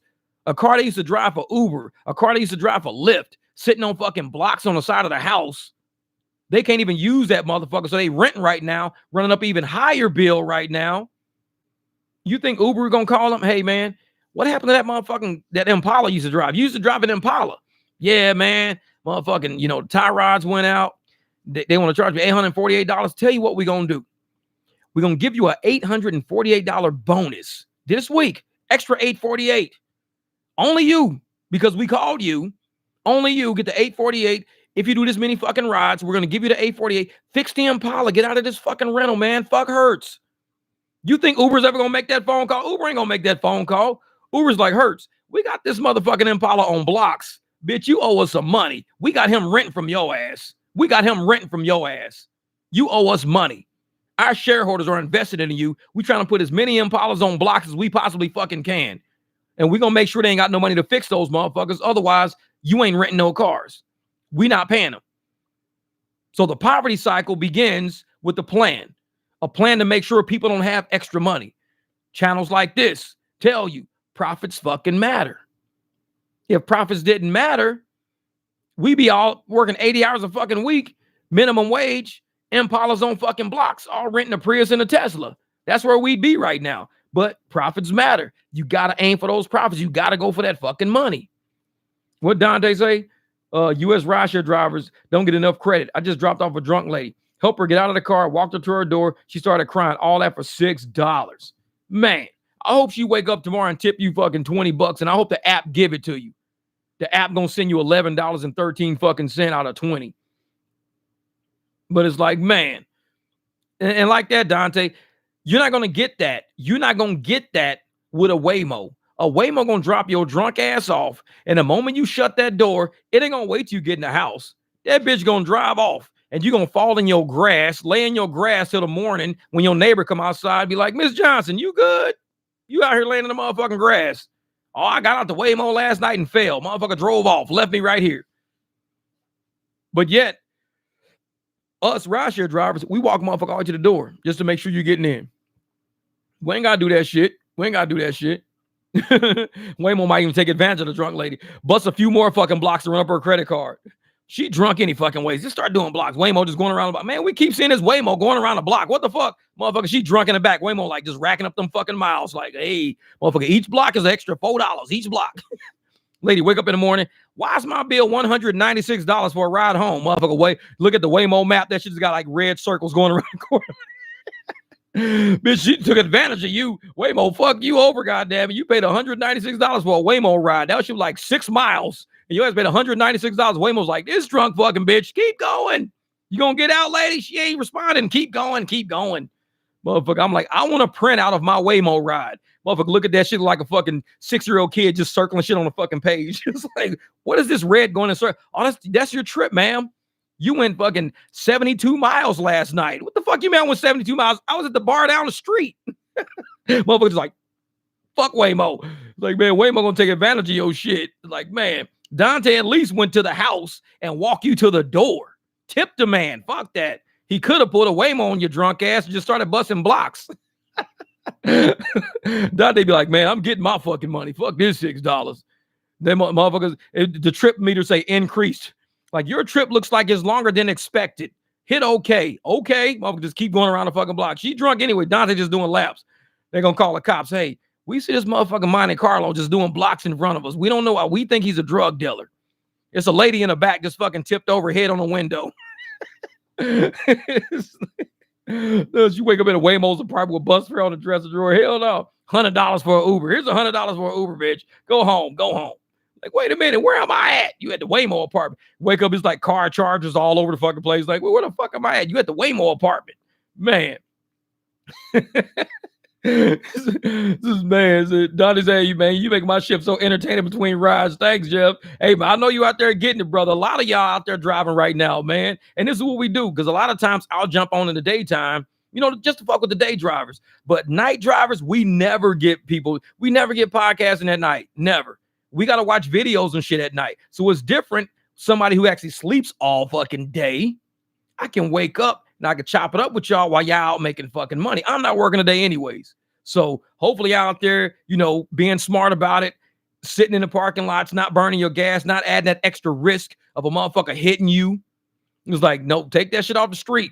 And motherfuckers know I'll park anywhere. Last night I was parking all over the place, man. I was just backing my shit up, parking somewhere. Sometimes I'll park. I parked in front of I was on University last night, University and almost Priest, just to the east of Priest, and I pulled into this motherfucking little parking lot. It was a goddamn like a gun store. I didn't even know that shit. I know they was probably looking through the camera like, why is this BMW sitting in front of the gun store? Is he about to steal our guns? It's like, motherfucker, I'm just scouting rides. Fuck that shit. I just pull over, turn my motherfucking car off, and kick back for a recline and decline. Kick back. Oh, there's no surge out there right now? Don't have me turn my phone on to see it. Shit. Dante out there picking up drunk motherfuckers.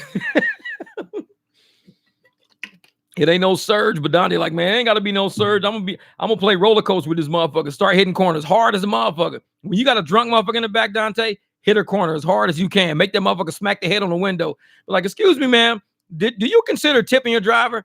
I don't got a tip. That shit ain't no obligation. Thanks for letting me know. Hit that motherfucking corner. She be like, smack. Like, bitch, that's for you saying you ain't gonna tip me. Motherfucker, she get out with a busted lip. Everybody getting out of Dante car, bloody like a motherfucker, busted nose, busted lip, fingernails broke off and shit. Like, where the fuck are y'all coming from? Riding around with Dante. Oh, that motherfucker, you told that motherfucker you ain't gonna tip, was it? Well, we don't have to tip. It's like, okay. Just like, what are my shirts on the back? Hold up for a second. That shit. It's like, that's what I tell people. Hey, tipping, hey, that's about energy, man. It ain't required, but it's desired, motherfucker. Like, we hope you tip. We want you to tip. It's how you want to put energy back and forth between people. You send them $3, $4, $10. Give some energy up. And a lot of these low energy motherfuckers, they don't want to do that for us, man. And like me, I tip. And it's funny because even when I bought the hot dog at Home Depot, it wasn't a delivery. I walked from my truck to his shit. I didn't ask him to tip me. No, I tipped him, and I'm the one who did the fucking walking. I walked from my shit and tipped him because it's energy. It ain't got shit to do with the delivery. Ain't got shit to do with pickup. It's just about making somebody's fucking day, letting you know that you are aware that they exist and that you hope they're going to do better. That's it. And a lot of people want to add a value to a tip. They want to add a dollar value to a tip. There is no dollar value to feeling appreciated. No dollar value to somebody just knowing you fucking exist. There's no dollar value to that. Because imagine walking into a place and the motherfucker's like, how you doing? Hey, how you doing? Why do you think they used to tip doormen all the time at the nicer hotels? To let them know, we see you here. You're opening the door. I can open the door for myself. I can. But I know every day this person is here. He's opening the door. You know, he's greeting everybody on the way in, on the way out. He's vetting everybody. Hey, you here to see anybody? Oh, yeah, man. I'm just coming to, go check out my homeboy, man. He's upstairs. We got some projects going and shit like that. Oh, yeah. I know him. Cool, man. You guys have a great day, man. All right, cool, bet. Always tip the man.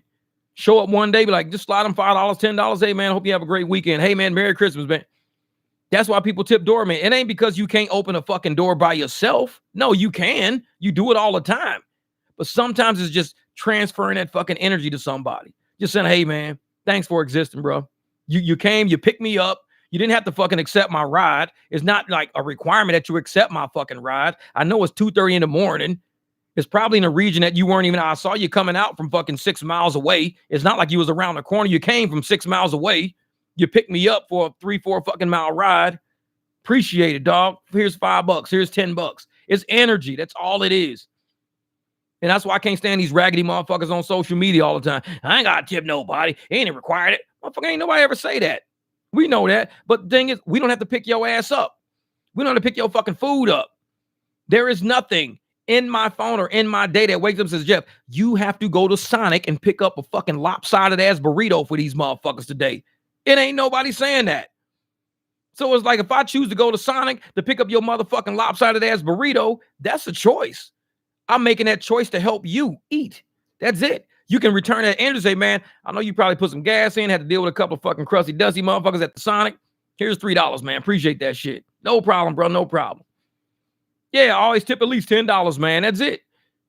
Because it's you passing energy back and forth. That's it. It's just passing energy. And a lot of people want to apply a dollar value to energy. And I tell a motherfucker, if you don't tip, you're low energy, low vibration. So now we see why you don't tip. Because you ain't worth shit. It ain't got nothing to do with me. I know my worth. I know what I'm worth. I know what I do every day. I know I can work on a fucking, if somebody brought me a car to say, hey, Jeff, man, my axle is coming off. I can fix the axle. I'll take the whole fucking rear end of the truck off. So I know I'm skilled to a certain degree. I'm skilled. So I'm not a no skill, low skill motherfucker. No, I know I'm a valuable person in my community that can help out people. So if I choose to help you and you choose to not to tip me back, that's you saying that you ain't worth shit. Ain't got nothing to do with me because I know who I am. And I just so happen to say, hey, I picked up a low vibration, low value motherfucker today. Picked him up, got these motherfuckers to their house, this and that. And this motherfucker still didn't tip me. Long ass fucking ride up the highway, still didn't tip me. Some people that do tip me, they're a higher vibration. They understand why we doing what we doing. Hey, bro, thinking about going out tonight in Uber. What you think? Jose, you got to look at the airport, man. See what time like flights are leaving in the morning. Because if you sometimes on the app, it says what flights are either arriving or departing or something like that. I'm going to try to go out about 1. I'm thinking 1:30, 2 o'clock. I'll probably clean up the car and start heading out because people are going to start trying to want to get to the airport. The further out you are, because a lot of people ain't doing those reservations from far out. And I live by the airport, so I'm not driving. Last night, like on the video I got, showed me going like 12 miles south to pick up somebody to bring them 16 miles back to the airport. It was like 26 miles total for like $16. That's what they were paying me. I got all the shit on video. So if you're already down there, it's like you just pick up somebody, bring them to the airport. Hopefully you get a ride in Tempe, something like that, to take somebody somewhere else. But I'm not driving 12 miles away to bring, or 16 miles away to bring somebody all the way back. I'm not doing that. No. So it's going to be people out there tonight trying to get to the airport. They're going to be trying, because Sunday flights are kind of expensive. Not a lot of people want to do Sunday. Monday flights are plentiful because that extra day, people can afford that plane ticket. And now they're going to be wanting to get to the airport. So, yep. Lots of cheap riders this holiday season. Oh, Mr. Gambit, it's crazy out there, man. And that's what it is. Instead of them thinking of others, a lot of people are very selfish. And they would think of, I want to save this money for me because I got to do something. But they're not thinking about the person who actually made the investment of the vehicle, the investment of the fuel, the investment of the opportunity cost of them picking you up and not somebody else up. All that shit has a cost applied to it. It all has a value applied to it. And not a lot of people value that. They just won't show value to a valuable situation. If somebody does something for me, I'm thinking, specifically, you chose me to do that for because there's a million people you could have did that for, but you chose to do it for me. I appreciate that shit. And a lot of people don't see appreciation. It's an entitlement. They expect it. When you go from an appreciation to an expectation level, you have a lot of people that expect you to be a certain way, especially when you're picking up certain people at night.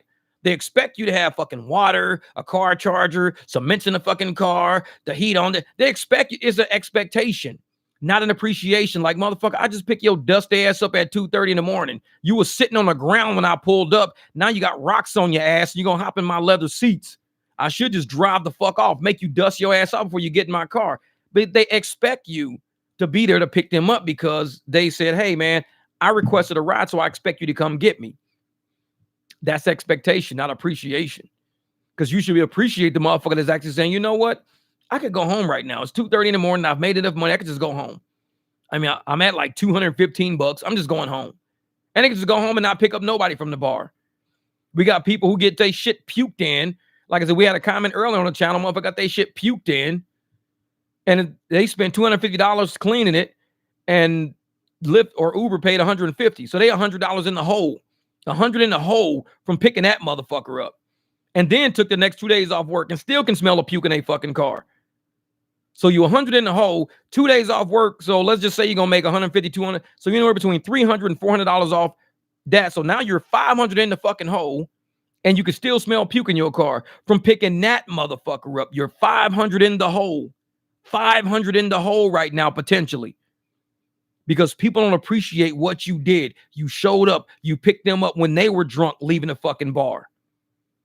And nobody had to do that. They didn't have to pick you up. They're $500 in the hole because they gave you a chance. They said, I'm going to give you a chance to get in my car, give you a ride home, take care of it. This motherfucker puked in the fucking car. No, people don't appreciate shit. They don't appreciate it.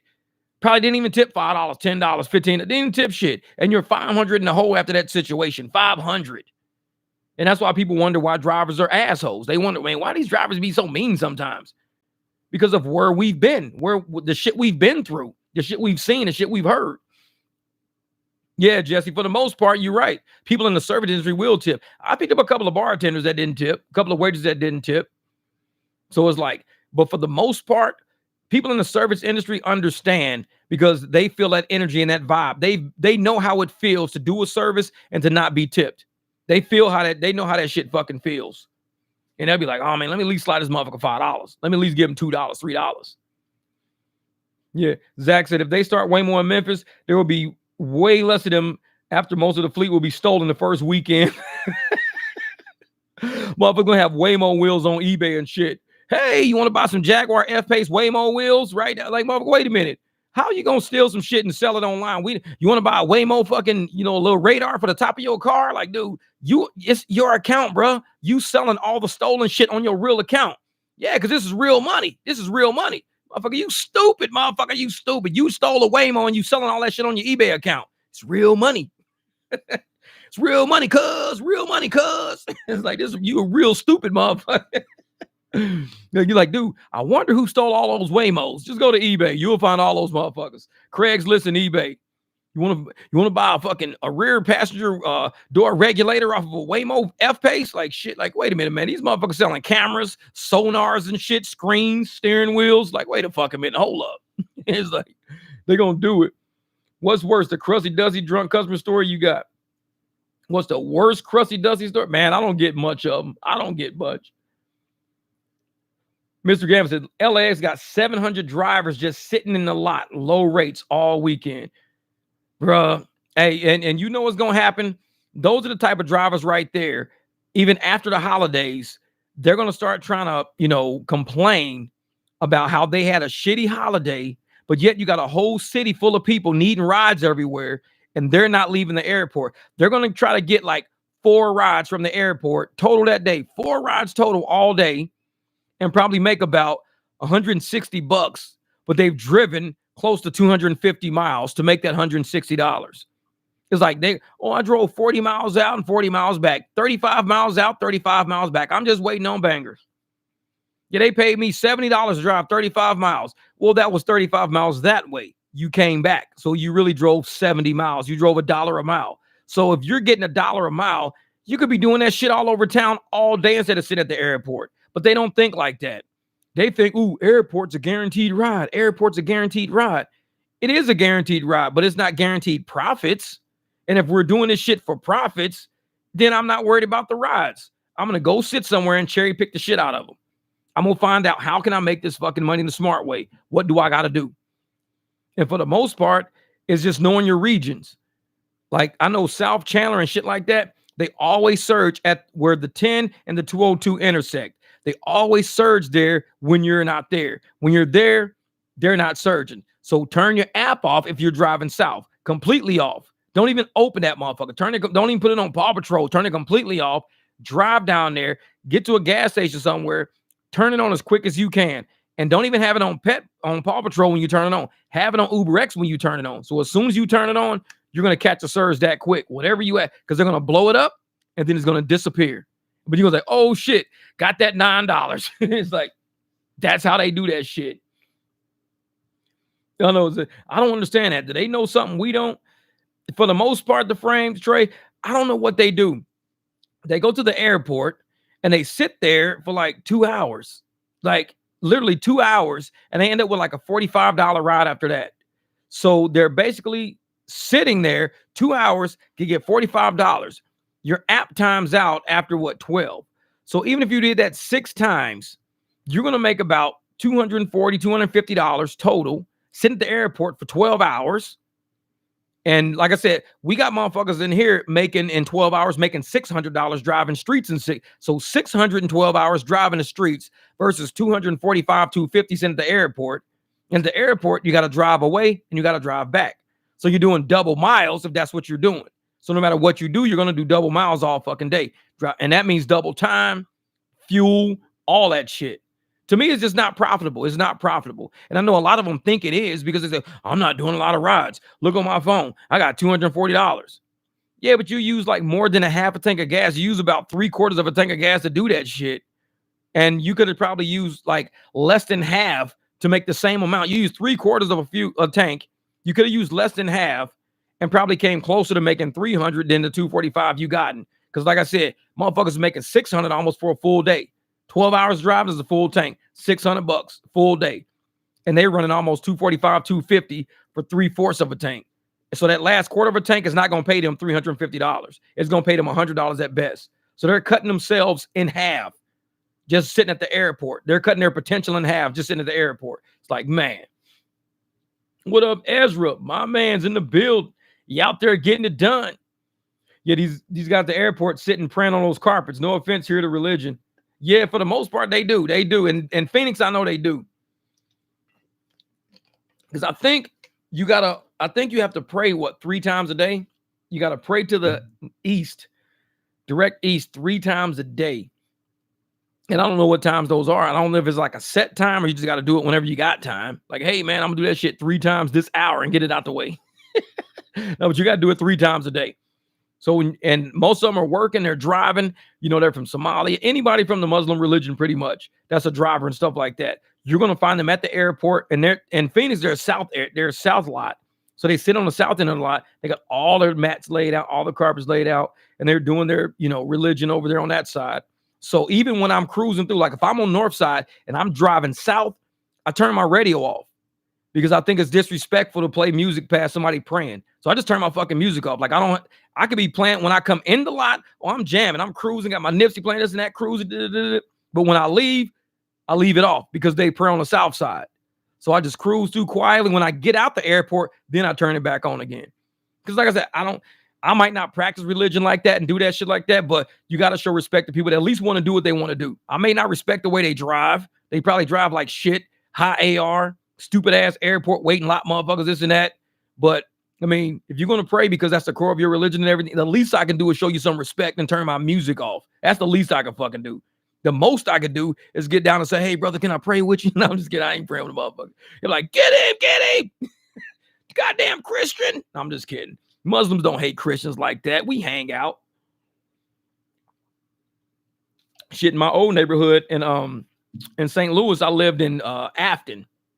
And Afton is mostly Bosnians. So I live it's funny because I live out here. I live around mostly Mexicans, Latinos and stuff like that. In St. Louis, I lived around like Bosnians, all soccer players, Bosnians. At the very top of the hill, they built this big ass like mosque there. But the cool thing about the mosque was they didn't care what religion you were. They had barbecues, picnics. They had open house all the time. So it doesn't matter what you can go up there. Like my son, he used to go play soccer with him in the fields and shit like that, eat, hang out and everything. So it's like, they don't care what religion you are. They don't even ask you. It's like open door. You just go there. You say, hey, how y'all doing? And some people talking in like, the language like Arabic or whatever they're speaking or whatever. You don't have to speak. You just kind of hang out, look around, check things out, taste food. They'll offer you food. You can go in, pray if you want to. You don't have to. So it's like, I don't know. I've always been a person that, I know I exist. I know I live on a fucking planet. And so I kind of tour other communities to kind of see like, how do people exist? How do motherfuckers really exist? Like, how do people live? And, if people want to be upset at me for the curiosity because I'm walking through there, like their mosque or mausoleums or wherever they are, just kind of looking around, seeing shit. I'm like, this is a historic fucking religion. Muslim is a historic religion. You want to kind of check out some of the sculptures and the paintings and the pictures, hear the stories. Because a lot of that shit we don't get to study for. We don't get to study in St. Louis or in the United States. Most of us don't study the Muslim religion. We get taught Christianity from a young age. So if you want to understand another religion, just go hang out. Just chill out. I mean, it's on planet Earth. It's historic. And there's nothing wrong with just asking questions and kind of observing and seeing. I mean, even if it was Buddhist monks, I'd fucking hang out with some Buddhist monks and shit, kind of walk around and kind of check shit out. Like, hey, what's going on over here? Fucking Buddhist monks just kind of doing their chanting there, and they have reasons for everything they do. And you don't got to say, man, I can't stand fucking Buddhist monks, man. I hate these motherfuckers. No, just kind of check them out. It's an ancient historic religion. They do it for a reason. They're a civilization that does it for a reason. Just find out why. It's like, I don't know, shit don't bother me. It's like, man, what is they broke you in NYC. Bro, I've sat at the airport 2 hours before taking naps instead of taking these crusty rides with no surge. Oh, yeah. And that's the thing, Jose. You can go to the airport and everybody's there. So you can take a nap. It's like nobody's going to fuck with you. You safe. All the drivers are there. So you being, your car's going to be watched. People don't know. Just kind of kick back and relax. Shit, take a fucking nap. Let your seat all the way back. Set your alarm. Wake up when you're ready to cruise. You're around fucking friends. You're around people. Ain't nobody going to fuck with you. This is, bro, what's the best city you drove for Uber?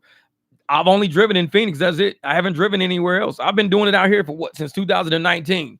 So, I mean, I've driven here, went to Tucson, Maricopa, little cities like that. But to me, it's all Phoenix. It's all the same.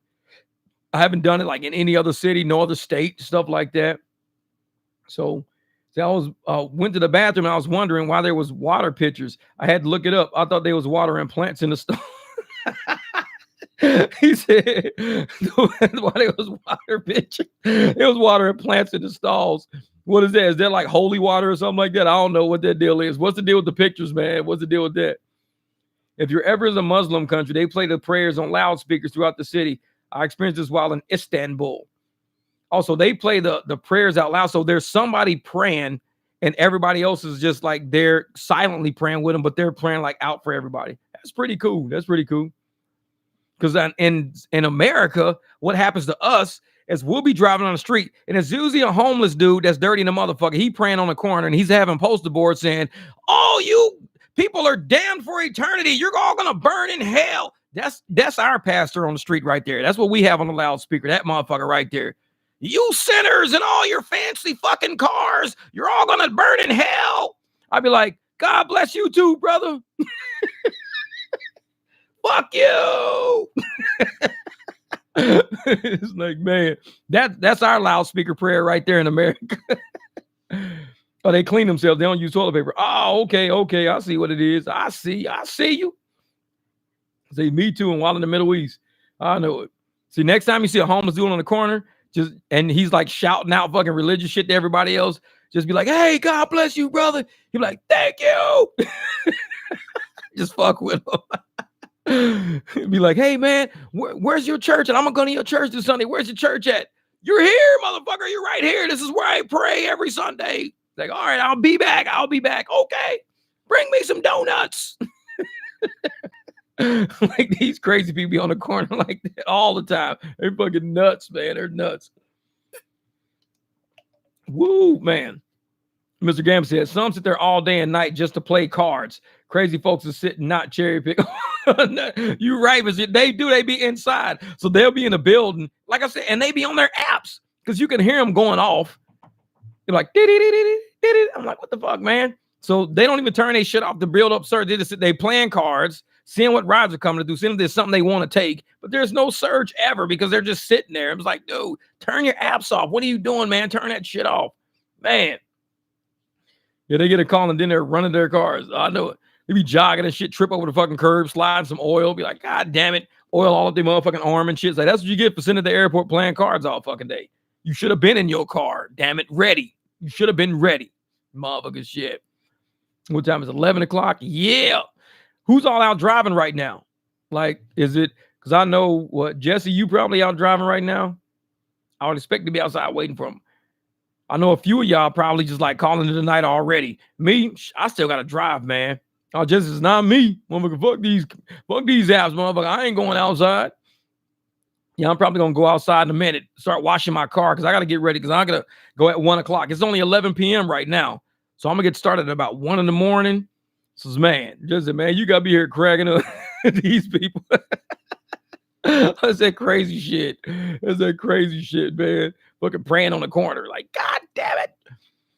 No, but I'm going to get out here in a minute, man. Hey, it's almost 3 hours. See, we ain't doing a 7 hours. I got to drive tonight, man. I got to drive. But I at least wanted to chop it up with everybody, man. I made 300 plus a day driving from the airport to the strip. All I do is 9 to 13 trips under 50 miles. All I spend is $9 on electricity. Driving my Tesla 3 Performance, cherry picking always. That's it, man. That's it. Sometimes you got to do that shit, man. Just don't even just cherry pick. Don't let them send you crazy shit all day, man. Honestly, don't even drive all the time, but you're just entertaining to watch. Oh, that's Zixes, man. I don't drive all the time. I just watch fucking YouTube, man. That's it. This shit's funny as a motherfucker. That's funny shit. Eric said, Uber's blowing me up with all the reservations. They must know I'm watching your podcast. Well, the thing is, reservations blow up because it's Monday. Not a lot of people fly on Sundays. They wait till the cheap nights, Sundays. So they are trying to get out of here tonight. They're like, dude, I need to leave. So I'm trying to fucking be on an airplane tomorrow morning, first fucking thing, man. And just say, hey, any suggestions on business cards where to get them done? Oh, Jesse, I got mine at Vistaprint. So, and people love them, man. People love them. Like I said, on the front, I got my car. On the back, I got the my QR codes and shit like that. Oh, there it is. Yeah, so this is the front of mine right there. So the front's got my car, and then the back, I have my QR codes and everything. So that's kind of how that works. And it's like, pull it back, something like that. Yeah. So, and that's the thing with these, man. I'm telling you, you can even tell people take a picture of it. Say, hey, just do me a favor to keep it in your phone. Take a picture of it and send it to like 5 of your friends. And that way you guys can always have a ride or whatever like that. Tell them who I am. And it's like, I've gotten calls from 2 girls so far who said that they got my number from somebody else. And one time I took them all to the Avondale, to the Speedway. I had never met them before. I'd never met them. So the fact that they hit me up based on somebody else giving them my information, that was pretty cool. So, man, Enjoy, man. Midnight better, getting sleep, hitting it tomorrow. All right, Aaron, man, get out there, brother. Always a pleasure. Thank you for everything you do. Stay safe out there, man. Yeah, I mentioned it earlier about I came across a gold mine with some GCUs who was doing private rides. Oh yeah, Jesse, because you know up there, a lot of people don't go over that by GCU. So if them students can find a driver, shit, it's gold mine. You're good. But yeah, man, I'm gonna get my butt out of here tonight, man. Hey, it's been a fun Sunday night. We didn't even make it past midnight. That's what's up, man. Because hey, we cool on that shit deliveries, baby. Hey, I'm cool on that shit. This is cool on that shit deliveries. Hey, you want to take me some tacos? $3 for like 9 miles? Man, I'm cool on that shit. Like, who are you calling cool on that shit deliveries? Why? Because them motherfuckers cool on that shit. They ain't bringing us nothing. Take your ass to bed, motherfucker. We cool on that shit. We ain't moving this car. Man, I know motherfuckers be like, what's that mean? Hey, shit. Watch a video. You be like, man, I'm cool on that shit. Oh, somebody, I can't wait to get to the store and somebody gonna read it. They're gonna say, cool on that shit. Yeah, what's that mean? I'm cool on that shit. Oh, I get it. I bet you did, motherfucker. It's like shit. Man, y'all be easy out there. All right, Dante, man. Hey, I'm about to jump my ass in the shower, grab me something to eat real quick, go wash this car in the driveway. It's 11 at night. Hopefully I can be out of here by 1. Go get it, man. But man, I appreciate you guys rocking with me for this live stream. I know some of these live streams go pretty long. They go pretty long. If I would have started this one earlier, I'd still be going. We probably be at like 5 or 6 hours by now. But I had to get up today, get my shit going. Let's go out there. Let's keep fighting back. You know what I'm saying? Keep fighting back. And let us know if anybody out there got those hidden surges. Like they was talking about earlier. Gig said something about it earlier. You know what I'm saying? If you get an Uber ride and you get a surge just added that was never on the upfront fare, let us know if that shit happens. I might try just to see if something happens. I'm going to try that shit. All right, Mr. Gamba, my brother, out in L.A., man. Hey, happy holidays, brother. You the man. Amen. That's funny shit. Amen. I'm just going to get a fucking shirt just ride around with that shit. Amen. You're going to say, oh, bless your heart, Mr. Gambit. Amen. Miss Jackson. All right, man. Y'all be easy out there, brother. We finna go get this fucking money. 3 hours. This is the quickest live stream we've done in a minute. 3 hours. I appreciate y'all rocking with me though, man. Much love, much respect. Y'all stay safe out there. Hey, let's go get this money. We're gonna finish out December, man. We gotta finish it out. Don't let them run us into the ground. Just keep making smart choices. That's all I can keep saying, man. Keep making smart choices. All right, brother. All right, see the truth, man. I'll see you guys later, man. Time to go get this money. Phoenix, let's go.